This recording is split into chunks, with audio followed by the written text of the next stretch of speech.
Começando o Clube 3. Semana passada, a gente deixou a história num ponto muito bacana. Voltamos com algumas carinhas conhecidas, tentamos trazer pessoas novas, mas calhou dessa semana em específico, cada um tem um problema diferente pra não participar, mas estamos aqui, estamos de novo pra gravar. Nossa, que bom que a gente tá conseguindo gravar esses clubes, que bom que a gente tá conseguindo manter uma certa frequência. Eu falei sobre isso no primeiro clube, que a gente ia acompanhar o cronograma da Panini, e a Panini já tinha soltado os 3 primeiros. Estamos finalmente gravando esses 3 primeiros que saíram logo lá. Só que a Panini não lançou o quarto ainda, então a gente acabou alcançando o cronograma deles. Então vai dar certo, eu acho que vamos conseguir manter essa periodicidade e tudo mais. Então vamos lá, pessoal. Semana passada, o que aconteceu? Estávamos no Baratier, né, o restaurante no meio do mar, em que estávamos tentando conseguir o nosso cozinheiro pra tripulação. Óbvio, como nada em One Piece é simples e fácil, estavam tendo dificuldades até surgiu um cara que corta navios no meio. E aí rola uma treta com o Zoro e tudo mais, porque ele justamente o cara que ele mais almeja alcançar, o Mihawk, o maior espadachim de todos os tempos, e tem uma briga. Nesse meio tempo, a Nami também levou o barco embora, e estamos aqui só com o Luffy e o Sanji, o pretendente a cozinheiro da equipe. E todo mundo foi atrás da Nami pra ver se o que aconteceu, por que ela roubou o barco e tudo mais. Então, separamos a nossa tripulação. Pela primeira vez, estão cada um em um lugar diferente geograficamente. Aqui, no núcleo Baratier, o Mihawk já cansou, falou que vai tirar um cochilo e vazou. Mas ainda estão ativos toda a tripulação do Don Krieg, que é o vilão que a gente tá enfrentando agora. Exatamente. O Don Krieg, que a gente pode lembrar que é o homem mais forte do East Blue. Ele tá lá querendo o barco do Baratier, o barco que faz aquele restaurante, e é um barco realmente muito diferenciado, é grande, tem espaço e tudo mais, né? E serviria pra eles se reconstruir. Que eu, nesse meu parco conhecimento, sem assistir o anime, na minha cabeça eu sempre pronunciava Baratai. Não, é Baratier. Ele vai, mesmo em japonês eles falam Baratier. Mas chique. Então, eu ia falar isso. Eu acho que é francês, não é? Cozinha. Tem cara. Não sei nem se significa algo de verdade, mas... Bem tipo estereótipo, assim, de tipo, cozinha francesa. Sim, tudo em francês termina Michelin, com E. assim, tá ligado? Exatamente, com o dedinho levantado assim pra você tomar chá. Nesse momento que a gente tá vendo, o primeiro capítulo já começa com um cara chamado Iron Wall, que, como sempre, os designs do Oda, né, nunca deixam de surpreender. Ele tem uma defesa perfeita, né, ele tem um escudo no corpo inteiro, ele tem um escudo nos braços e ele tem um escudo na cabeça, né, tem uma pérola na cabeça. E ele se gaba da defesa que ele tem, né. Eu diria que é como se ele fosse uma parede de ferro. Eu diria que o nome dele foi muito bem escolhido. Os pais já estavam prescientes do que ia acontecer, né? Nessa luta, o Sanji revela que ele não luta com as mãos. É aí que a gente descobre o porquê que ele tem toda essa atitude de colocar a mão dentro dos bolsos quando ele luta. Porque acima de um combatente, acima de um guerreiro, ele é um cozinheiro. E ele não pode arriscar machucar as mãos dele numa batalha. Então, ele só usa os pés no combate corpo a corpo. O Luffy tá voando nesse exato momento, tá voando na direção do Baratier. E ele cai na cabeça do Iron Wall enquanto ele tá se gabando o quão impenetrável é sua defesa. Dito e feito, né? O Oda gosta de colocar o vilão falando o quão poderosa é a sua defesa justamente pra logo em seguida demonstrar que não é impenetrável, né? Pode ser derrotada. E ele bate na cabeça do Iron Wall, que se machuca contra a sua própria defesa, o que coloca ele em piripaque, né? O cara fica doido. Tomou um golpe. Nunca tinha levado dano nenhum antes. Coisa que ele nunca... E você vê, né? Tipo, você só de ver o design do personagem, como ele se comporta, como ele se fala, é algo que importa pra ele, né? Não apanhar. Ele usa todo esse tipo de defesa porque ele não quer nada. Ele não quer nem... Ah, não, eu vou tomar um dano e vou aguentar. Né? A gente acabou de ver o Zoro virando de frente pro Mihawk pra tomar uma porrada na frente, porque de costas seria vergonha de um espadachim. Uma desonra. Exatamente, uma desonra. Esse cara não quer tomar nada, nem golpes fracos. Ele quer simplesmente ficar impenetrável. Tomou essa, começou a sangrar, ficou puto. Fez um piripaque lá e ele começa a soltar fogo. Isso é algo que a gente vai perceber que anime, ele é bem solto, né, com as definições de como que você consegue criar fogo, né? O cara cria fogo e a gente não vai entrar muito na ciência disso. O cara que é um escudo, ele consegue criar fogo e começa a botar fogo em tudo, em tudo. E o Sanji, como explicar, né, o personagem do Sanji? Ele tem aquelas frases, aqueles one-lines, que são sempre maravilhosas. Ele é bem silencioso, ele é bem calmo no geral, mas ele sempre manda... Na outra gravação a gente falou do jeito que ele lidou com o tenente da marinha lá, o tenente fala assim, que tipo de inseto é esse aqui que tá na minha sopa? Ele fala, não sou especialista em insetos, desculpa. Aqui, o pessoal fala assim, não, Sandy, deixa quieto, não vai pra cima do cara, o cara tá pegando fogo. E ele luta contra o cara e fala assim, que tipo de cozinheiro seria eu se eu tivesse medo de fogo? E aí, faz sentido. Minha sogra, por exemplo, pega as coisas de dentro do forno e com a mão, assim, coloca em cima da mesa, eu chego perto da bandeja, tá derretendo a minha pele já. Então, o cozinheiro realmente tem essa resistência mais a fogo. Quando o fogo começa a se alastrar da arena de combate, eu acho que a gente não falou sobre isso, né? O Baratier, ele abre umas nadadeiras, assim, do lado, né? Pra que a galera tenha uma parte onde possam lutar sem entrar no restaurante e causar uma destruição lá, né? Porém, o fogo começa a se alastrar pra parte em que as pessoas entram. O chefe Zeph vai lá e dá um chute no ar e só o movimento de deslocar o ar apaga o fogo. Então a gente já começa a ver uns negócios assim. O Sandy não usa as mãos, só usa as pernas pra lutar. E o chefe Zeph, mesmo sem ter uma das pernas, ele dá um chute no ar e apaga o fogo. Ou seja, tem coisa aí. O cozinheiro não deveria fazer Não isso. deveria, né? Assim. Não necessariamente tem pernas exercitadas o suficiente pra isso. Aliás, um dos caras tem uma perna a menos até, né? Então... Todo mundo é brigador. Mas tem outra coisa. O Don Krieg, lá dentro do restaurante, já chamou o Zeph de perna vermelha, né? É Zeph da perna vermelha. Confundo porque ele é o chefe Zeph, né? Então, às vezes eu vou falar, o Zeph. Tá rolando a luta ali, continua se desenvolvendo. O Luffy vai tentar proteger o barco, porque ele tá ali preocupado. Ele se preocupa com o que as pessoas se preocupam. Essa é a característica do Luffy. E aí, ele tá tentando proteger, derruba o mastro do barco do Don Krieg, que tá meio afundado, tá só os destroços ali. Cai o mastro ali no Iron Wall e derruba ele. Nessa hora, o Gin, pra quem não lembra do Gin, no episódio anterior, é o cara que tava faminto, absurdamente com fome, pediu comida e todo mundo rejeitou, exceto o Sandy. O Sandy foi lá e fez uma comida pra ele. O Gin, nessa hora, ameaça matar o chefe Zeph. Ele aponta uma arma pro chefe e fala pro Sandy, se rende, acabou. É só vocês irem embora, eu falo com o Don Krieg, eu vou desenrolar um negócio aqui pra vocês saírem ilesos. Mas... o barco é nosso. Vocês perderam essa luta aqui. O Sandy, ele fala assim, que não vai entregar o restaurante. Dá uma cutucada no chefe Zeph do tipo, você tá velho mesmo, hein? Você foi pego por um cara desses, imagina. Antigamente, nos seus tempos áureos, você não teria sido pego, não. Tá? Quer dizer que tá velho, sim. Porém, você percebe uma bicada entre os dois que não é comum, né? Não é simplesmente... não,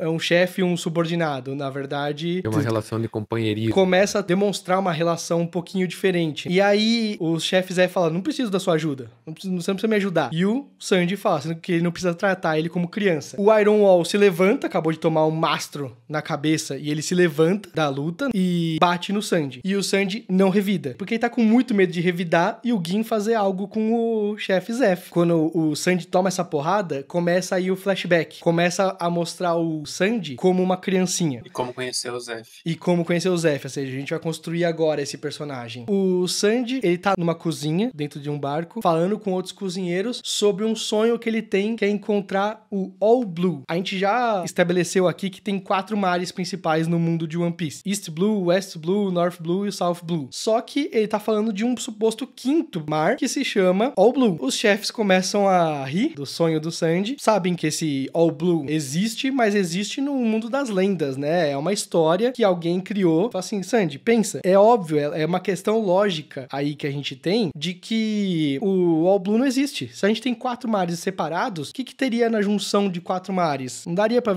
conviver essas espécies que a gente tá vendo. Porque, teoricamente, teria espécies de peixes de todos os tipos de mar. Ali seria o mar perfeito, especialmente para um cozinheiro que adora cozinhar peixe. Eu sempre pensei nessa história aí que ele conta do All Blue, porque nem sempre o Sandy cozinha só peixe, mas o sonho dele é focado no mar. Então, tem que ter essa pegada aí. Ou seja, não tem todos os tipos de animais, tem todos os tipos de peixe. Mas ok, a gente tá contando uma história de piratas e o sonho dele tem a ver com o mar. Essa parte é incrível. Começam a vir sobras do restaurante, né, do salão. A galera começa a devolver comida e os chefes estão comentando como é triste, né, das pessoas estarem devolvendo pratos quase inteiros ali, que comeram muito pouco. O Sandy fala assim, para de comer sobra, joga fora isso aí. Ele tá lá raspando os pratos, jogando no lixo e não tá nem aí. Fala assim, daqui a 2 dias a gente vai estar no porto, tem comida de sobra aí, não tem motivo pro qual vocês comerem esses restos aí. Nesse momento, acontece um um ataque pirata ao barco que o Sandy está. E quem tá nesse barco pirata, quem é o capitão, é o chefe Zef. O Zef chega lá, bate em todo mundo, ou seja, é um ataque pirata, é uma invasão pirata que tá rolando. Estão batendo em todos eles, roubando os tesouros, porém, chega um cara com um saco de comida, e o chefe Zef vê esse saco de comida sendo roubado por um dos seus piratas, de um dos seus subordinados. E o chefe Zef bate nesse subordinado e fala: o que eu te falei? Comida a gente não rouba. Então já tá construindo essa pequena relação que eles têm com comida nesse momento, né? Enquanto o Sandy faz pouco caso das sobras, o chefe Zef acha inaceitável roubar comida de um outro barco. Ele acha que a comida tem que ficar lá, por mais que você roube todos os tesouros dele. O Sandy toma pra si defender o barco. Ele fala assim: eu vou defender isso aqui, vocês não vão roubar isso aqui. E vai pra cima dos piratas. Só que ele é uma criancinha de 8 anos. Vai pra cima e, obviamente, ele apanha. Por um acaso, o Sandy morde a perna do Zef e o Zef pergunta: por que você tá tão insistente em defender esse barco? O Sandy fala: porque algum dia ele pretende encontrar o All Blue. Ele pretende navegar e encontrar o All Blue. Não expliquei, mas nesse momento tá rolando uma tempestade. Durante o ataque, tá se formando uma tempestade que tá cada vez ficando pior. Enquanto isso, os outros piratas, os subordinados do chefe Zef, estão falando: vai embora, acabou esse ataque já, não vamos ficar aqui mais porque tá piorando a tempestade. Porém, o Sandy cai do barco no mar. E aí o chefe Zef pula. Quando ele pula, a gente tem um pequeno time skip. Eu vou colocar aqui um adendo de uma divergência que tem entre o mangá e o anime. No anime, eles mostram o chefe Zef pulando pra salvar o Sandy e a perna dele fica presa na corrente da âncora do barco. E aí, ele tá vendo o Sandy cair, afundar e tudo mais, a perna dele tá presa, ele decide que vai arrancar a própria perna, e aí ele salva o Sandy e vão pra ilhazinha. No mangá, não. No mangá, corta pra eles dentro da ilhazinha e o Zef falando: não sei o que aconteceu com a minha tripulação, com o seu barco, eu acho que ele afundou. Não sei o que vai acontecer. Assim, eu acho que ele afundou, o meu, quase certeza que afundou, mas o seu talvez tenha afundado também. O Sandy ficou desacordado 2 dias e eles precisam sobreviver agora. Então, ele fala assim: você é um cozinheiro, tá aqui um saco de comida e eu tô com outro saco aqui pra mim. Você fica do outro lado da ilha olhando pra aquela direção, eu fico pra essa. Se chegar alguma coisa, você avisa. O Sandy questiona, né? Por que você tá com um saco maior de comida pra você? Eu sou um adulto, eu preciso de mais comida. Beleza. Nesse momento, a gente vê que o Zef tá com as 2 pernas, né? No mangá. No anime ali, em teoria, ele já perdeu uma das pernas, né? Então, cada um pra um lado. O Sandy tá murmurando e resmungando como uma criança faz, sabe? Eu não vou avisar. E ele faz questão de falar ao Zef também que, tipo, eu fico do meu lado, você fica do seu, não quero papo. Só me avisa quando aparecer um barco pra salvar a gente. Eu não quero saber de você, tá ligado? Economiza energia. Essa é a desculpa deles não se falarem. Mas o Sandy fala: eu vou avisar nada. Se eu vi um barco, eu vou tentar ser salvo só eu mesmo e deixo ele lá. Nesse momento, o Zef, no mangá, ele pega uma pedra e ele dá um corte na própria perna. E aí corta isso. E aí a gente fica nessa situação. Ou seja, agora, tanto no mangá quanto no anime, ele tá sem uma das pernas. Tem uma poça d'água que se forma na chuva, em cima da pedra. Eles não morrem de sede porque tem água potável ali, acessível. É só uma explicação um pouco científica pro que eles estão passando, porque o que eles estão passando agora é terrível. Eles vão passar dias e dias sem comida. No primeiro momento, passa um navio, só que durante uma chuva, o Sandy tenta acender um fogo pra chamar a atenção deles, mas não adianta. Ele não avisa o Zef que ele viu esse navio nem nada, ele fica ali na dele. 25 dias se passaram que eles estão nessa ilha e o Sandy começa a ter lembranças, e aí você vê o caráter dele se moldando, né? Começa a ter lembranças das sobras que ele jogou fora e que ele criticou os outros cozinheiros por terem comido. E esse momento aí é bem difícil pra mim, né? Porque a gente tá vendo como a relação de comida tá sendo moldada, e ele era um chefe, um cozinheiro, uma criança, que ele queria aprender a cozinhar, mas ele não entendia a importância real de uma comida, entendeu? De uma alimentação. Ele parecia que queria só pra treinar as próprias técnicas de cozinhar, não necessariamente pra alimentar uma outra pessoa, mas aquilo tá sendo modificado da forma mais radical possível, né? Ou seja, privando ele de comida por um tempo muito maior do que um ser humano devia passar. Passam-se 70 dias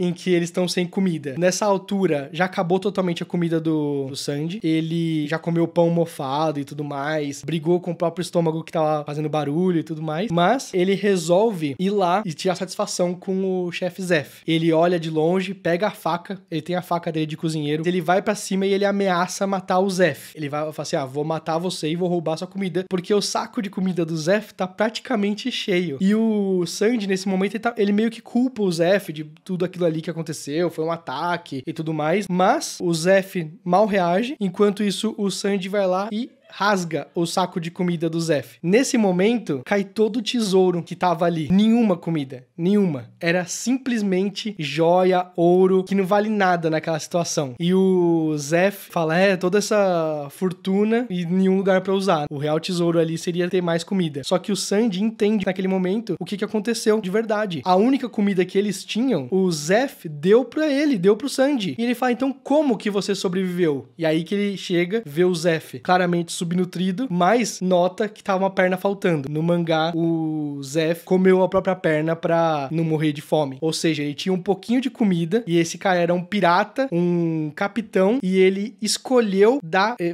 Peraí, desculpa aí. Eu vou bater pausas. Okay. Não tem jeito. 70 dias se alimentando só com uma perna. Só com a própria perna, né? Mas ele escolheu dar a única comida que ele tinha pro Sanji. O Sanji pergunta por que ele fez isso. É inconcebível um capitão pirata que acabou de atacar o barco dele dar comida pra um desconhecido, uma criança desconhecida. Ele podia simplesmente comer a comida, deixar uma criança aleatória morrer. O que é uma criança mais numa vida de crimes? Mas aí o Zef revela o motivo do porque ele resolveu fazer tudo isso pelo Sanji. Porque ele era uma criança que tinha o mesmo sonho que ele. O sonho que levou ele a ser pirata, ele viu numa criança uma oportunidade de alguém que possa realizar esse sonho. E tem todo um momento de reflexão em que você vê quase que o Zef se modificando, né? Ele se resolveu abandonar os caminhos que ele estava seguindo por causa do Sanji. Por causa de uma frase, antes de toda essa tragédia, ele vai lá e muda. Mas o cara revela que parece tudo tonto agora, já que eles vão morrer de fome, de inanição, mas que se eles sobreviverem essa daí, ele pretende fazer um restaurante que flutua no meio do mar. E aí o Sanji fala que vai ajudá-lo, se isso acontecer. 85 dias se passam deles sem comida e eles estão desmaiados. Porém, eles são encontrados justamente pelo barco que passou quando tava chovendo. E o Sanji tentou acender uma fogueira. Mas o barco volta e ele fala, eu ouvi alguém chamando aqui em certo momento. E aí ele volta e resgata eles. Então a gente volta aí pro tempo atual do Baratie, ou seja, pelo menos essa parte dos sonhos foram realizadas. Existe o barco que flutua e tanto ele quanto o barco que flutua é foda. O barco, desculpa,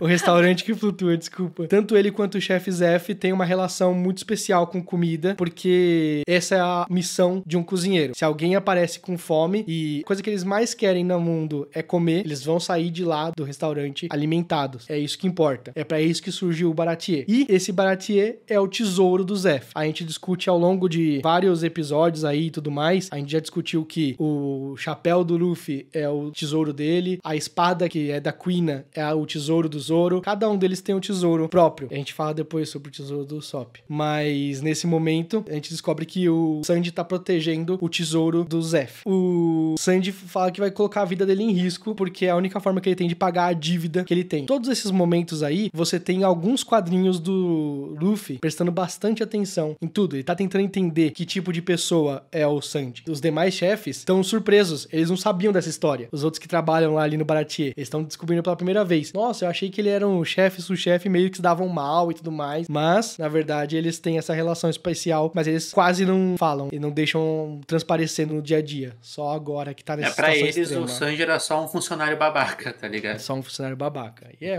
realmente. Babaca. O Sanji tá lá apanhando, sem reagir, com medo de atacarem o Zef. E eles falam, eles comentam, ele deve estar com 2, 3 costelas quebradas. Anime adora quebrar a costela dos personagens, né? Eu não sei como é que a pessoa consegue se virar depois de quebrar uma costela. Eu aposto que eu não conseguiria nem me mover, mas personagem de anime sempre costela consegue. Em mangá, em anime, é ferramenta de narrativa, tá ligado? Porque costela é uma Vou quebrar uma costela aqui, ó. Não ingessa, não faz nada, né? Não é, você só tem que ficar parado, repouso total e tudo mais. Mas eles continuam lutando ali. O Luffy, nesse momento, ele estica o pé dele com tudo e puxa pra baixo, né? E dá um golpe, o Gomu Gomu no X, machado. E ele destrói a plataforma que eles estão lutando. E aí ele fala que ele vai quebrar o barco. O Sanji puxa o o Luffy pela camiseta ali, pela regatinha. Tá maluco de destruir? Eu tô falando pra você que é o tesouro. Nessa hora, é engraçado que você vê uma pessoa mais experiente, né? Tipo o Zef, é a primeira vez que a gente vê uma pessoa mais experiente, assim, lidando com eles, né? O Zef, dessa vez, tem uma análise do Luffy. Ele tem uns quadrinhos, assim, tipo, prestando atenção só no que ele tá falando. O Luffy fala pro Sandy, não é, o barco não é o tesouro do velho, você vai morrer por ele. É assim que você não paga sua dívida, você tá entendendo? Você tem que pagar sua dívida estando vivo, conquistando os seus sonhos, você tá entendendo? Não é assim. Ah, então eu vou me matar pra proteger o barco. E o barco vai continuar sendo capturado se você estiver morto, entendeu? Só nessa aí que o Sandy tem um estalo, né? O Sandy percebe que tá fazendo alguma coisa de errado. O Don Krieg fala pro Gin matar logo o velho, que aí já vai desmoralizar todo mundo, eles vão conseguir lutar. E o Iron Wall vai tentar matar o Sandy. Nessa hora, o Gin larga tudo e quebra com umas bolas de ferro o Iron Wall, quebra o próprio aliado. E aí ele fala assim, bom, eu comecei toda essa bagunça, eu sou o comandante da frota do Don Krieg, eu vou resolver isso por conta própria. Eu vou matar você eu mesmo, Sandy. É um misto de eu vou resolver com minhas próprias mãos, mas também um pouco do tipo assim, eu vou deixar a luta um pouco mais justa, porque ele percebeu que ele tá subvertendo muito a honra que existe ali. Era pra ser uma coisa simples. Uma luta entre os dois, o vencedor fica com o barco. Se os cozinheiros ganharem, eles ficam com o barco deles mesmos, e se o Don Krieg ganhar, ele toma o barco pra si. Mas não, o cara puxou uma arma e começou a apontar pro mentor do Sandy, é injusto, né? E aí volta a ter aí volta a ter uma luta um pouco mais justa. São muito temáticas essas lutas aí do One Piece. O Don Krieg põe o escudo dele e ele começa a ameaçar que ele vai jogar uma bomba de gás venenosa no Luffy. O Luffy vai lá e chuta a bomba, só que a bomba não é gás venenoso, na verdade. Era, sei lá, umas shurikens da vida. E cortam. O Don Krieg, ele é um cara que ele depende de artimanhas, ele depende de ferramentas. Ele fala inúmeras vezes quão poderoso ele é porque ele tem a armadura mais poderosa do mundo, as armas, as ferramentas pra conquistar o East Blue e a Grand Line e tudo mais. Então ele fala muito disso, sobre o que ele tem e não necessariamente o que ele é. Ele acha que o que ele tem é o que torna ele poderoso. Eles estão lutando. Eu queria dizer uma coisa, as lutas do Sandy são sempre maravilhosas. O anime do One Piece faz um uso muito bom de trilha sonora. Toda vez que o Sandy tá lutando, a gente comentou isso no grupo em outro momento. Até colocar aqui, pra ver se fica ruim. Dá pra ouvir? Dá pra ouvir? O Sandy, ele tem as músicas dele são sempre baseadas num jazz, uma coisa assim, por causa do ritmo em que ele luta, né? É sempre com as mãos no bolso e os chutes dele são muito cinematográficos, você tá entendendo? O Oda... Parece uma coreografia, assim. O Oda tenta sempre colocar um ângulo muito louco que parece que as pernas dele são gigantescas, só do jeito que ele se move. Eu acho uma GoPro. É muito doido. Eu acho isso inacreditável. O anime faz muito bem isso aí de representar. Vou até tirar aqui. Mas é muito elegante a forma que o Sandy luta, mas ele tá quebrado, né? Ele tá com as costelas quebradas. E eu acho que ficar fazendo aquelas piruetas que ele faz com a mão no chão e girando não é fácil com as costelas quebradas. Quando, supostamente, o Gin vai acabar com a luta, vai derrotar o Sandy, ele desiste. E ele fala, não consigo matar. Eu já ouvi a história, já ouvi o que aconteceu tudo aqui. Eles não merecem isso. Vamos embora daqui. Ele tenta apelar pro Don Krieg. Vamos embora daqui, deixa esses caras em paz. A gente consegue se reconstruir. A gente consegue se reconstruir sem precisar disso. Por que a gente tá tentando matar essa galera que é tão boa, que nos salvou? Ele relembra. O Don Krieg também entrou lá faminto e saiu salvo. Mas o Don Krieg pega e fala assim, então eu vou matar todo mundo. Eu vou usar agora o gás venenoso. Ele deve fazer alguma coisa bem diferenciada, porque os escudos abrem de uma forma diferente ali. E todo mundo do povo dele já sabe que é o gás de verdade agora, né? E começa a colocar umas máscaras... Máscara de gás. Máscara de gás, né? Desculpa. Tem um nome pra uma máscara que você usa quando tem um gás venenoso. Se chama máscara de gás. Joga a máscara de gás, ele fala pro Gin, joga sua fora porque você é um inimigo agora. Você não merece mais isso. E o Gin, cara, o Gin é tão leal que ele joga fora. Ele joga fora a máscara dele. O que o Don Krieg fez pra merecer esse tipo de lealdade do Gin? Mas aí é que tá. Não é o que o cara fez, é o cara que o Gin é. Você vê uma análise de virtudes e de caráter muito extensa em One Piece, só que sutil. Você tá vendo aos poucos sendo construído personagens. Mas o Gin vai lá e ele tá bom. Ou seja, eu não faço mais parte da tripulação, eu não mereço ser salvo. E joga a máscara dele. Nessa, o Luffy vai lá, se estica e pega 2 máscaras de 2 caras aleatórios e joga pro Sandy e pro Gin. E fala, usa aí essas máscaras aí. Mesmo que o Gin tenha jogado fora dele. E aí o Luffy, agora tá todo mundo salvo, né? Ele lembra que ele mesmo precisa de uma máscara também. Ele, meu Deus, ferrou, e agora? O que eu vou fazer com a minha máscara? Aí ele acha uma no chão, jogada. E ele, ufa.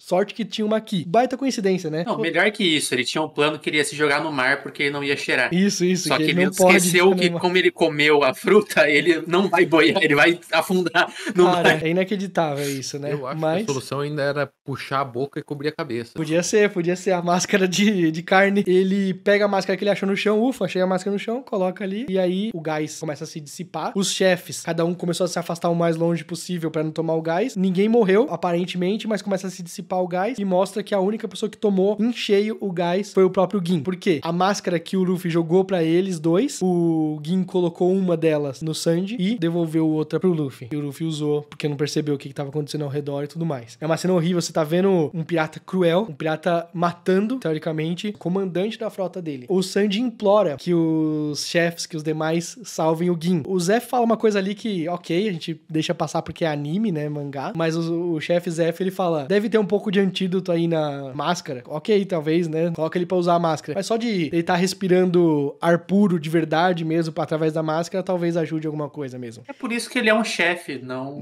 não médico, né? Disso. Exatamente. É. O Luffy já tá puto, já é a terceira vez que ele vai pra cima do Don Krieg. Dessa vez, deixa eu até ver se eu acertar a música, desculpa, galera. Essa música que tem, tipo, uma trilha sonora que parece um pouquinho a trilha sonora do Superman, do John Williams. O Luffy vai pra cima do Don Krieg. Don Krieg puxa uma capa de espinhos, achando assim, você não pode me acertar. Eu tenho uma capa de espinhos, vai se machucar. E aí o Luffy vai lá, e mesmo assim, ele vai lá e dá um socão aí em cima da capa de espinhos do Don Krieg. Nada para o Luffy quando ele decidiu que ele vai derrotar aquele cara, entendeu? Não é uma luta de iguais. Eu vou parar um pouquinho a música aqui. Não é uma luta de iguais, não é. A gente tá falando de um cara que depende de 1 milhão de artimanhas e de truques e de itens pra se defender, e um outro cara que tem uma força de espírito muito maior. Um cara que ele viu um objetivo na frente dele e não vai parar até que ele consiga. Nesse momento é proteger o barco, porque ele decidiu que se importa com o que as pessoas se importam. Nesse caso, o Sandy. Na luta seguinte, ou seja, o Don Krieg percebeu, não adianta eu me proteger, porque esse cara vai me bater mesmo assim, mesmo com proteções. Então eu vou bater no cara. Ele puxa uma lança, tira as duas ombreiras dele, fecha a lança, e a lança dele não é uma lança comum. Ele vai pra cima do Luffy, o Luffy dá um socão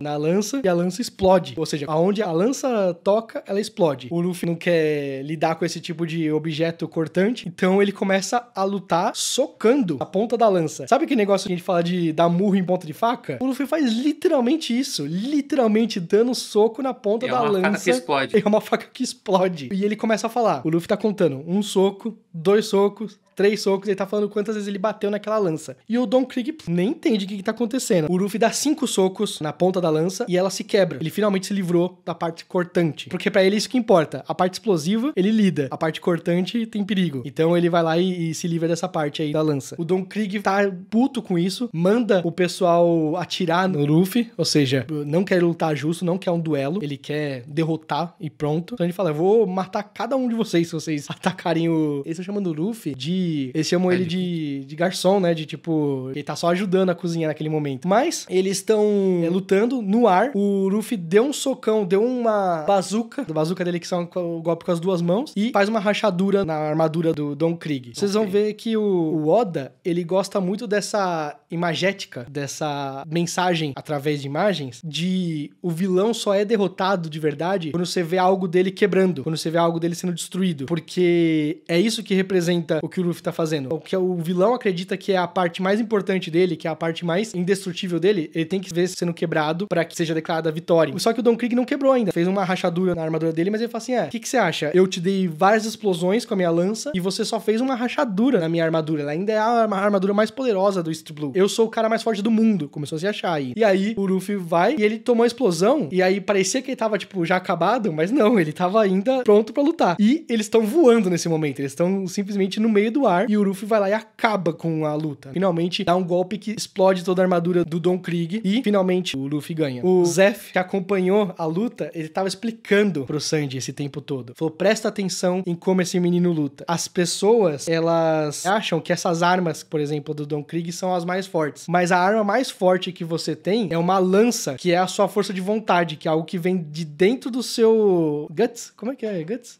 Do seu âmago? É, do seu âmago. Tem certas pessoas que deixam essa lança ficar sem fio e esquecem dela, dando aquela indireta pro Sanji dele ter posto o sonho dele de lado. E aí, vai embora, vou ver lá como é que tá o envenenado. Enquanto isso, se eu fosse você, eu ia salvar aquele cara ali que ele caiu no mar e quem comeu uma Akuma no Mi não pode nadar. O Sanji fala, por que você não falou isso antes? Porque o Sanji tá vendo, incrédulo naquela luta. Ele falou, um moleque largado, de chinelo, regata, começou a lutar. Feito um louco, moleque de borracha. Do Aladdin.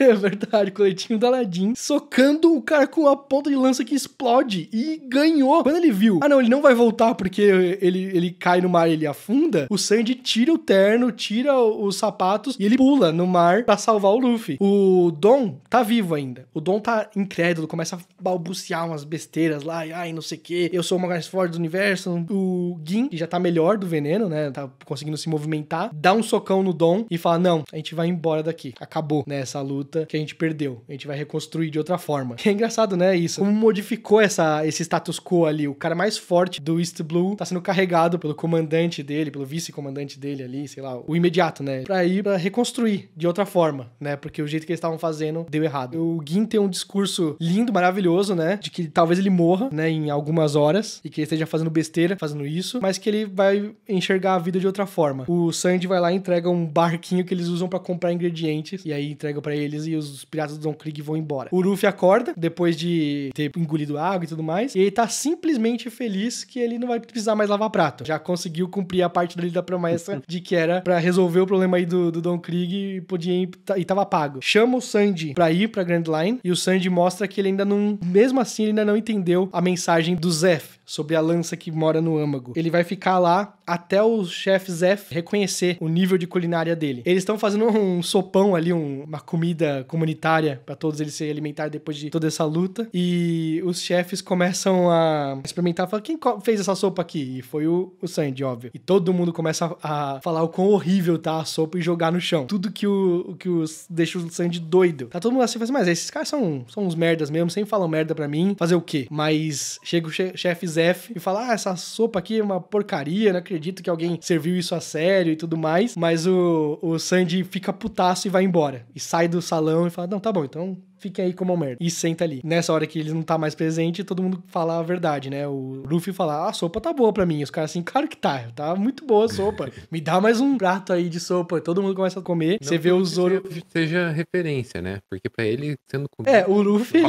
exatamente. Mas os outros também estão admitindo que a sopa tá super boa. E o Sanji tá lá fora. O Sanji tá lá fora e ele tá ouvindo tudo isso. Ele sabe que eles estão mentindo pra ele. Ele entende o que isso significa, né? Ou seja, eles vão tratar ele mal enquanto ele não decidir tirar a lança dele do âmago e pôr ela pra bom uso, né? Ou seja, vai lá conquistar o seu próprio sonho. Quando eles brigam, desculpa, eu pulei uma parte aqui, né? Quando eles brigam com o chefe Zeff, o Sanji fica puto e vai embora, o Zeff dá um socão no Sanji, sendo que ele nunca usa a mão, mas ele deu um soco no Sanji. Ali ele quis deixar bem ofensiva a luta, né? Mas como o Sanji ouviu, ele falou pro Luffy, vou com você pra Grand Line, vamos lá. Desculpa, eu tô pulando muita parte, desculpa. O pessoal pergunta pro Luffy se ele quer levar o Sanji pra Grand Line à força. E ele fala que não, ele tem que decidir por conta própria comigo. Não vou levar um cara que tá... que o Zeff vem perguntar, os outros cozinheiros também, tipo, não, leva o Sanji aí, ele tem que ir com você mesmo. E ele fala, não vou levar. Logo depois de ter pedido pro Sanji com ele falou, não quero levar ele. Exatamente. Aí o Sanji fala assim, não, eu vou. Ele fala, não, eu vou então. Ele decide que vai, então. Estão se preparando pra ir. Eles falam assim,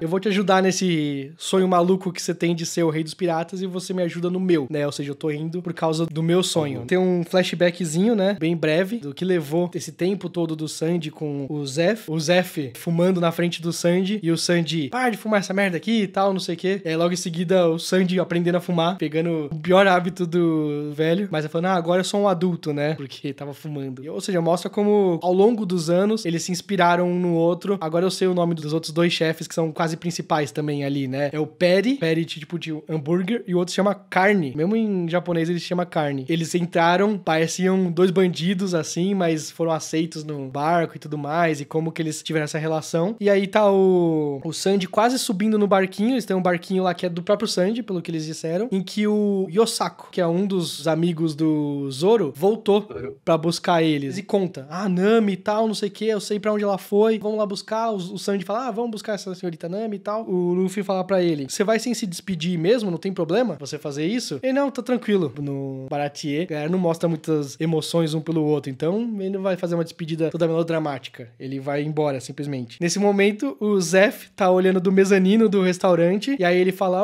ele chama de berinjelinha, em português também chama de berinjelinha, chamava Little Eggplant no mangá em inglês. Falava isso. Mas ele chama assim, fala pro Sanji, vê se não pega um resfriado, que é a maior demonstração de carinho que ele podia fazer, porque são caras todos durões. Nessa hora, o Sanji começa a chorar, e o Luffy vê o Sanji chorando, e dá um sorriso, que ele fala, sabia que ele não ia sair sem se despedir. Ele vira de costas, e tá todo mundo chorando, porque ele tá indo embora, e ele se abaixa no chão, testa no chão, né, agradece por todos os anos que ele cuidou dele, e que vai tentar viver o sonho dele agora. E aí tá todo mundo ali chorando, é uma puta despedida, é um painel duplo, né, uma página dupla no mangá, que é linda, que é maravilhosa, assim. E é uma despedida super emocional. No anime, essa cena eu recomendo dar uma olhada no anime, porque a trilha sonora contribui muito e tal. E a dublagem do Sanji em si entrega muito a emoção dessa despedida. Antes da gente ir pro próximo arco, vocês querem comentar algo? É o fim do Baratie. Talvez a parte antes da sopa, que o Luffy e os dois estão lá fora conversando, sabe? Ai, sim. Vocês lembram?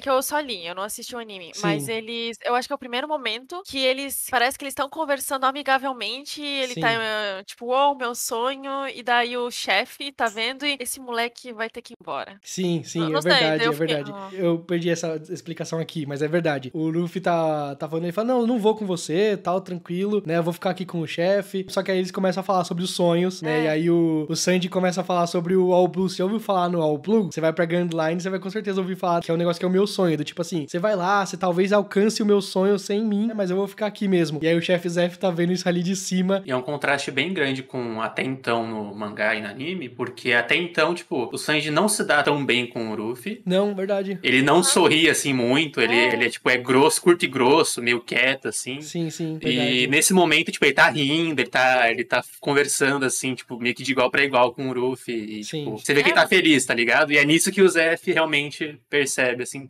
esse cara tem que... O Zeff fala assim, olha... Tem que ir com o Luffy. Esse berinjelinha, ele fala berinjelinha em inglês, ele fala assim, berinjelinha não consegue nem segurar o sorriso ao falar do sonho dele. Exato. E aí, é muito lindo esse traço que o Oda faz, porque o Sanji tá o tempo todo com uma cara extremamente blasé, ele tá o tempo todo sem mostrar emoções, ele tem uma sobrancelha estranha, ele tem o cabelo, tipo, tampando quase todo o rosto, mas nesse momento ele desenha um sorriso tipo do Luffy, que a gente vê o tempo todo, que é gigante, de orelha a orelha e tudo mais, ele contando os sonhos dele, e aí o chefe percebe que ele tem que ir. Eu gosto muito do Baratie, é um arco bem importante, bem legal. Sanji, né? Oi? É um bom arco introdutório pro Sanji. É um bom arco introdutório pro Sanji. Ele é introduzido, dado importância, dado flashback, já constrói todo o personagem e já zarpa com ele. Tá bom, então partiu. Só uma pergunta. Ele tem algum poder pra dar esses chutes super... Não, assim, a princípio, não. O que a gente precisa saber é que ele aprendeu do Zeff, que o Zeff era muito poderoso. É que ele faz igualzinho, assim, né? Tipo, isso. chutes poderosos. Aí eu... Não, a princípio ele só treinou muito, mas quem sabe daqui a uns 700 assim, capítulos tipo... a gente vai ver outras coisas, mas por enquanto é isso, ele treinou muito, entendeu? É legal que é importante botar essa distinção, porque tem muito shonen que é assim, que tipo, todo mundo tem poder, assim, tem alguma particularidade especial, tipo, no One Piece tem muito personagem que é simplesmente muito forte. Isso, é verdade. Que não comeu nenhuma fruta, mas é, tipo, muito bom de luta, muito bom de espada, tem tipo, o próprio Zoro Mihawk. O carinha lá, o clarrador lá, o Capitão Kuro que mexeu o negócio aqui, ele era muito poderoso sem comer fruta, né? Mas ele era muito poderoso. Por quê? Ele treinou aquele negócio lá. O Don Krieg era muito forte. Mas ele tinha todas as armas ali e tal, e era de ouro o negócio e tudo. Don Krieg comprou DLC só. É, exatamente. E foi quebrado e derrotado, como merecia ser. Vamos pra frente agora. Tem uma pequena conversa ali mostrando que o Luffy, o Sanji e o Yosaku estão conversando, indo na direção da onde a Nami foi. Será que foi pra lá mesmo? Será que não foi? Só que aí o Yosaku pega e ele começa a comentar. Essa parte tem um pouco de world building bem bom, bem bom. Vamos lá, eu vou começar. Essa parte eu nem vou ler direito aqui, porque eu sei bem. O Yosaku fala, não, porque a Nami, alguns capítulos atrás, ele sabe que tá no mangá, né, quarta parede, ele fala assim, alguns dias atrás, a gente viu a Nami pegando nossos cartazes de recompensa. De procurado, e ela ficou muito fixada em um específico. Existem monstros na Grand Line, existem pessoas, seres muito poderosos. Por exemplo, os Shichibukai. É o primeiro grupo que eles são introduzidos em One Piece, dessa forma. Esses Shichibukai, eles são piratas que têm o direito de serem piratas pela marinha. Eu quero dar Os 7 senhores da guerra, né? Então, eu quero deixar claro que Shichibukai, assim, então eu posso me tornar um Shichibukai, o Luffy pode se tornar um Shichibukai. Shichi significa 7. Então, desde o começo, o nome deles é deixado claro que são os 7, e aí cada tradução faz uma coisa. Eu gosto muito que é 7 corsários, que corsário significa pirata. Quase como se fosse um corsário ou um pirata oficial. A tradução pro inglês eles chamam de Warlords, né? Mar, né? Exatamente. 7 Warlords. Então, eles são 7, sempre 7. E eles têm permissão do governo pra serem piratas. Isso é importante. O Sanji fala assim, como assim? O governo dá permissão pra dar pirata? Não. Enquanto eles pagarem uma parte e tudo mais, eles podem ser piratas. Esses Shichibukai, isso é real, não é teoria minha. Eles têm um objetivo. O governo contratou 7 piratas muito fortes pra terem permissão pra serem piratas, de propósito, pra um plano. Só que a gente tem que ver que a gente já conheceu um deles. O Yosako fala. O Mihawk, que é o que derrotou o irmão Zoro lá, eles chamam sempre de irmão, compadre, não sei o quê, camarada Zoro. Exatamente, companheiro. Ele é um Shichibukai. E aí que tá. A gente já tinha discutido isso no episódio anterior do clube. O Mihawk, um dos caras mais poderosos desse universo do One Piece. O Don Krieg, que tem uma frota, tem um barcão gigante e tal. O Mihawk picotou o barco do cara. Ele tá muito acima em poder. E aí, o cara fala assim, ele é um dos Shichibukai. E ele tava na Grand Line. E ele pegou o Don Krieg, derrotou ele, eles fugiram e o Mihawk foi atrás. Aí a minha teoria é, enquanto não executa o plano que o governo tem pra esses Shichibukai, cada um tem um objetivo diferente. E eu acho que o Mihawk, em específico, ele é um filtro do tipo assim, ele fica ali no começo da Grand Line, a galera que chega pirata nova, ele mata os peixes pequenos. Chega uma galera que não é boa o suficiente pra estar na Grand Line, ele é o filtro, entendeu? Don Krieg chegou, não, já posso ir pra Grand Line. Chega lá, não passa nem do Mihawk, não vai conseguir sobreviver na Grand Line. E aí, se possível, ele faz isso pra diminuir o número de piratas. Já que nós estamos vivendo na grande era dos piratas, tem muitos, é uma forma que o governo arranja de derrubar, entendeu? Botar ordem nas coisas, né? Exatamente. Através do Porque tem isso também. Shichibukai, né? Os Shichibukai, tipo, eles podem exercer a profissão pirata desde que, é o que você falou, dê parte das pilhagens pro governo, pagar uma taxa, e também, tipo, não se meter diretamente em affairs do governo, da marinha, etc. Assim, tipo, não é pra eles causarem estrago contra a marinha, porque eles estão de acordo, vamos dizer assim. Exatamente. Aí, eles falam que tem um outro Shichibukai, não o Mihawk, com o qual ele precisa se preocupar, que é o Cavaleiro do Mar, Jinbe. Primeira menção do Jinbe é aqui, eu não lembrava que era tão cedo. O Jinbe é um Shichibukai que se tornou Shichibukai ao fazer algumas coisas. Entre esses acordos para ele se tornar um Shichibukai, ele teve que deixar a tripulação dele solta no East Blue. E um dos caras principais dessa tripulação do Jinbe foi para o East Blue e formou uma base. E é para lá onde eles estão indo, que é o Arlong, que a gente tá vendo num cartaz de recompensa, que é o que a Nami Esse era o cartaz que a Nami tava focando.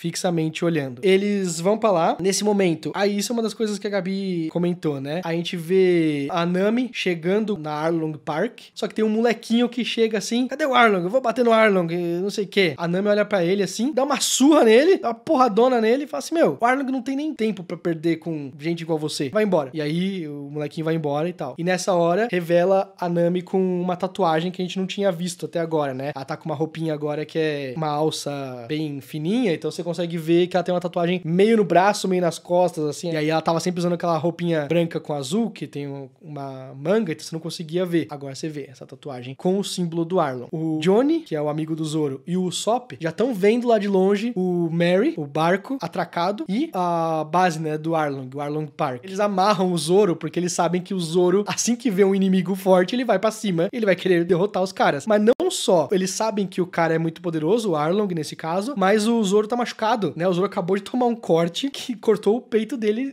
de ponta a ponta. Normalmente mataria a pessoa, só que não é porque ele é o Zoro. Tanto é que o Zoro tá cheio de ataduras ali. Então eles amarraram o Zoro ali, o Zoro tá puto e tal, não sei o quê. Só que aí já chegam uns homens peixe pulando no mar e indo na direção deles. Nessa hora eles pulam e fogem e abandonam o Zoro. E aí o Zoro tá lá, tipo, putaço amarrado no barco e os homens peixes, abandonaram você? E ele tá assim, nossa, eu vou matar aqueles dois lá desgraçados, me deixaram aqui. Você vê que o Johnny e o Usopp estão lá perto do Merry e aí eles estão conjecturando o que aconteceu, o que é, não sei o que. Aparece um homem-peixe atrás deles e o Johnny sai correndo e o Usopp não, porque o Usopp não percebeu que o homem-peixe tava ali. O homem-peixe vai pra cima do Usopp, mas tá correndo, o Usopp também depois, né, o Johnny sumiu, o Johnny desapareceu. E aí ele esbarra na criança, a criança que acabou de apanhar da Nami, vai lá e bate no Usopp, fala, seu homem-peixe maldito, tal, não sei o que. E aí chega a Nojiko, fala assim, não, ó, presta atenção, apesar dele ser narigudo, ele não é um homem-peixe. Eu agradeço pela distinção como um homem narigudo também. Eu não queria ser confundido com um homem-peixe só por causa do meu nariz. Mas a Nojiko falou tanto pro moleque, quando bateu no Usopp, falou, não bata nos homens-peixe, não revide os homens-peixe. E aí, quando o Usopp tenta dar uma de herói e também defender eles dois, ela falou, você não tá entendendo? Eu tô falando pra você não bater de frente com os homens-peixe. E desmaia o Usopp e leva ele embora. Conseguiu salvar, pelo menos por enquanto, o Usopp dessa emboscada ali que ele quase caiu. O Usopp acorda já na casa da Nojiko, que tá falando ali com o moleque, tá tentando entender essa situação. O moleque tá tomando um suco de laranja, importante. Laranja ou tangerina? Tem diferença? Acho que era laranja. Laranja? É laranja, né? É laranja.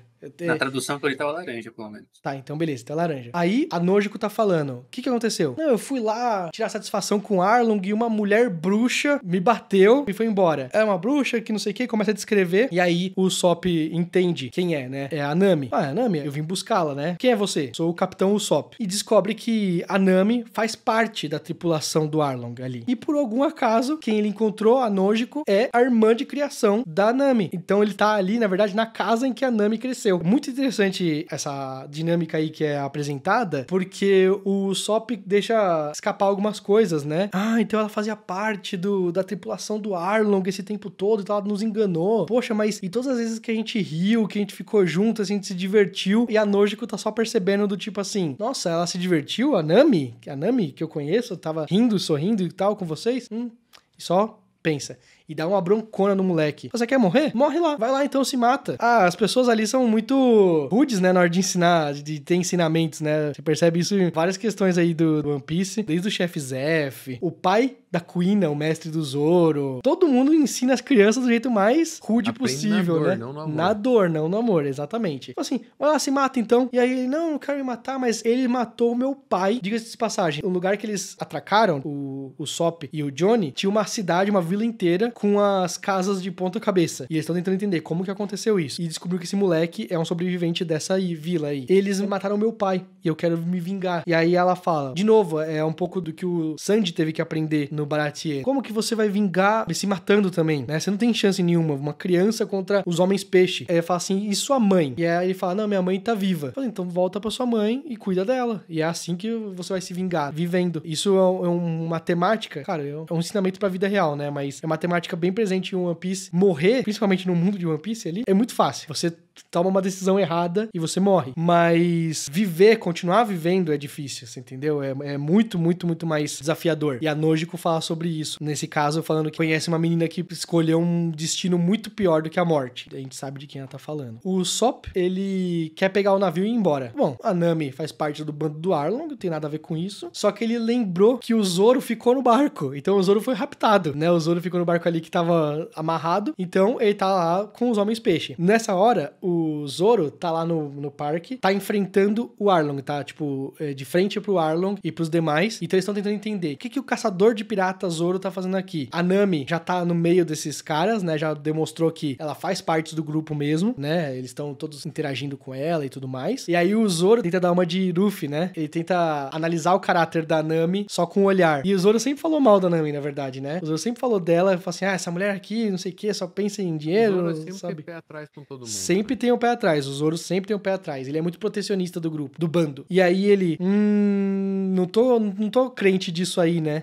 Tem um momento que o Zoro tem certeza do que ele tá falando, que é o seguinte, o Arlong fala, ela é nossa cartógrafa, é uma bruxa, a Nami. Ela é uma mulher que faria tudo por dinheiro, é tão gananciosa que até por dinheiro ela esquece a morte da própria mãe. E a Nami trava com essa frase, né? Trava com essa fala do Arlong. E aí que o Zoro percebe, o Zoro fala assim... O Zoro, no modo metaforando, percebe, metaforando. não é bem assim. O Zoro sacou, metaforando, ou se jogou pra água. Porque lembrando que ele tá preso, que ele tá com Ele as tá cordas, amarrado ele e não tudo tá mais. podendo se mexer, lutar nem nada. Ele não tá fugindo, ele tá se matando ali. E aí ele sabe que a Nami vai pular e salvá-lo. E aí quando ela salva, ele fala assim: ué, que foi? Você não é uma piratona do mal aí? Não consegue aguentar ver nenhuma morte na sua frente? Se for assim, você não devia nem tá bancando a Durona. Tá tentando dar uma fisgada, uma provocada na Nami. Que até agora pra gente, nós que estamos lendo, estamos tentando entender se a Nami, ela é leal ou ela não é leal. Ela traiu mesmo e ela sempre foi parte do bando do Arlong, esse tempo todo foi por enganação, ou tem algo ali, e o Zoro que tá visualizando isso nesse momento, diferente do que geralmente que é o Luffy, que nesse momento o Luffy tá vindo, tá a caminho dali, né, ainda. Enquanto isso, os caras estão procurando o Sop, que o Sop fugiu, né, desapareceu, então o Arlong vai lá, fala assim, vou lá que aproveito que eu já tenho um problema pra resolver lá na Vila Kokoyashi. E a Vila Kokoyashi a gente descobre mais pra frente, né, que ela é importante. Então eles vão lá e deixam o Zoro preso numa cela e vão lá resolver o problema da Vila Kokoyashi e tentar achar o cara que fugiu, o Narigudo que fugiu. E aí eles vão lá, chegam, na vila eles chamam um cara que chama Gen-san, e esse cara é um cara que usa uma... detalhe que fica a Nami. A Nami fica. A Nami no Arlong Park, E aí o Gen-san tá ali sentado, dá pra perceber que os homens-peixes são muito, muito, muito mais altos do que humanos, e aí ele fala, cadê o Gen-san? O Gen-san é um cara que ele tá com uma roupa militar, mas é uma bermudinha, e ele tem cicatrizes no corpo inteiro, todo o corpo dele é todo cortado, e ele tem um catavento no cap dele. E aí o Arlong tá falando, é você que tem coleção de armas? O Gen fala, qual que é o problema? O meu hobby é colecionar armas antigas e tal. Aí o Arlong fala, não, a posse de armas já é uma tentativa de rebelião, por si só. Então eu vou ter que te matar pra servir de exemplo pros demais. Nessa, o Usopp tá junto da Nojiko, ele tá ouvindo aquilo ali e ele fala, não, porque como assim? Vai matar o cara só porque ele tem armas? Não, fora que o Arlong já mete um discurso meio tipo de ditador, assim. Ele fala, não, mas pra proteger vocês, assim, ninguém pode ter posse de armas. Armas são proibidas aqui, pra proteger a paz. É pra proteger a paz, isso. E aí você vê, e aí, tipo, eu acho legal o Usopp, essa eu não tinha pego, quem pegou foi um youtuber e eu peguei dele. A pessoa que se incomoda mais com isso, a pessoa que tá ali do chapéu de palha, é o Usopp, que é o cara que depende de armas, entendeu? Ele usa o estilingue dele e tudo mais, então ele, só porque o cara tem armas, o cara é uma ameaça desse nível, não é possível. É um pouco um diálogo interno, um conflito interno dele. Só que o Usopp pega e fala assim, não, eu vou tomar uma providência. E o Usopp é o cara mais covarde de todos, mas ele vai lá, sobe em cima da casa, atira no Arlong e começa a mentira lá sobre os... Eu tenho muitos homens aqui, né, ao meu dispor e eu vou atacar você. Isso. Enquanto isso, as pernas dele estão tudo tremendo assim, mas ele tá lá fazendo a pose que ele precisa fazer naquele momento. E aí ele descobre que aquele tiro que ele deu nem mesmo fez nenhuma cócega no Arlong. O Arlong, ele pega e enfia a mão na casa que o Usopp tá, levanta a casa e ataca contra outra casa. Nessa, o Usopp dispara. Fala, mano, eu vou embora daqui. Percebi que... você vê a força dos Homem-Peixe, tá ligado? Então, percebi que o meu estilingue, sabe? Meu estilingue não faz nada contra esses caras. E os Homens-Peixes são realmente muito, muito poderosos. Volta pro Arlong Park. A Nami soltou o Zoro nesse meio tempo. Fala assim, foge. Sai daqui. Não mexe mais o saco. Desaparece. O Zoro vai embora, ok. Porém, vai embora da cela. Não, né? A Nami vai embora. A Nami vai embora. O Zoro vai embora da cela. A Nami solta o Zoro da cela. Fala, mano, sai daqui, não quero saber. E ela vai embora pra vila. E aí o Zoro sai da cela. Ok. Voltamos pro Arlong Park. O Zoro derrotou todos os Homens-Peixe que estavam ali. Todos os que ficaram, os menos importantes, né? Eu vou ficar aqui esperando o Arlong, né? É isso, né? Isso. Ele quer ficar lá porque... Esperando ele voltar. Até porque ele prometeu pro Luffy que ia trazer a Nami de volta, né? Então ele falou, que merda, ou seja, não dá nem pra explicar tudo que aconteceu. Eu só prometi que ia trazer de volta, mato todo mundo aqui e levo de volta e tá tranquilo, né? Ela não vai ter mais porque ficar num bando de piratas mortos. Mas o Zoro conversa com o Hachi. Esse personagem introduzido agora é muito importante. Eu gosto de lembrar o nome deles. O Hachi, né? Hachan, o nome dele, mas pode chamar de Hachi. Tá ali com o pote dele gigante e explica. Assim, o que você tá fazendo aqui? Você é da marinha ou você é visita? Aí fala, não, eu sou visita. E aí ele fala assim, tá bom, que bom que você é uma visita. Quando eu tô procurando o Arlong, onde ele tá? Ele fala, deve estar lá na Vila Kokoyashi. Pra onde que é? Eu falo, não, eu te levo pra lá. O Hachan fala, só subir no pote que eu te levo pra lá. Já tinham mencionado pro Usopp que são tão poderosos os Homens-Peixes que eles têm até monstros a seu serviço. E um desses monstros finalmente aparece pro Luffy. É importante também que o Hachan tava lá porque ele ia cuidar do monstro, né? Ele ia dar comida pra ele. Ele tenta chamar o monstro pra alimentar e o monstro saiu pelo lado errado da ilha e ele foi para onde tá o Luffy. E aí o Luffy vai lá e bate no monstro. O monstro, diga-se de passagem, é um rei dos mares, né? A gente esqueceu de falar. São monstros da Grand Line. Ele é um rei dos mares, como a gente já falou antes. Todos esses monstros meio serpentuosos, assim, que tem uma cabeça diferente, são o rei dos mares. Esse é um rei dos mares... bastante ali o cinturão ao redor da Isso. Eles estão sempre no cinturão ao redor da Grand Line. Exatamente. Que se chama por Calm exemplo, Belt. Já apareceu logo no início lá. Foi o primeiro que apareceu no primeiro capítulo do One Piece, que come o braço do Shanks, e depois o Luffy vai lá, é um rei dos mares também. O rei dos mares serpente, nada, genérico. Esse aqui é um rei dos mares vaca. O Sanji fala assim, nossa, mas é um peixe, mas é uma vaca? Isso aí não é só um hipopótamo? Ele não fala peixe-boi, ele fala é um hipopótamo. E aí o Sanji fala, não, mas olha, ele só tá com fome. Tá aqui, ó, vou dar comida pra ele. Aí ele pega e oferece a comida, aí o bicho abre a boca e o Sanji vai lá dar um chutão nele de novo. Mas você falou que você ia dar comida pra ele. Falou, não, ele ia me comer inteiro. Eu percebi a maldade nos olhos e batem no coisa.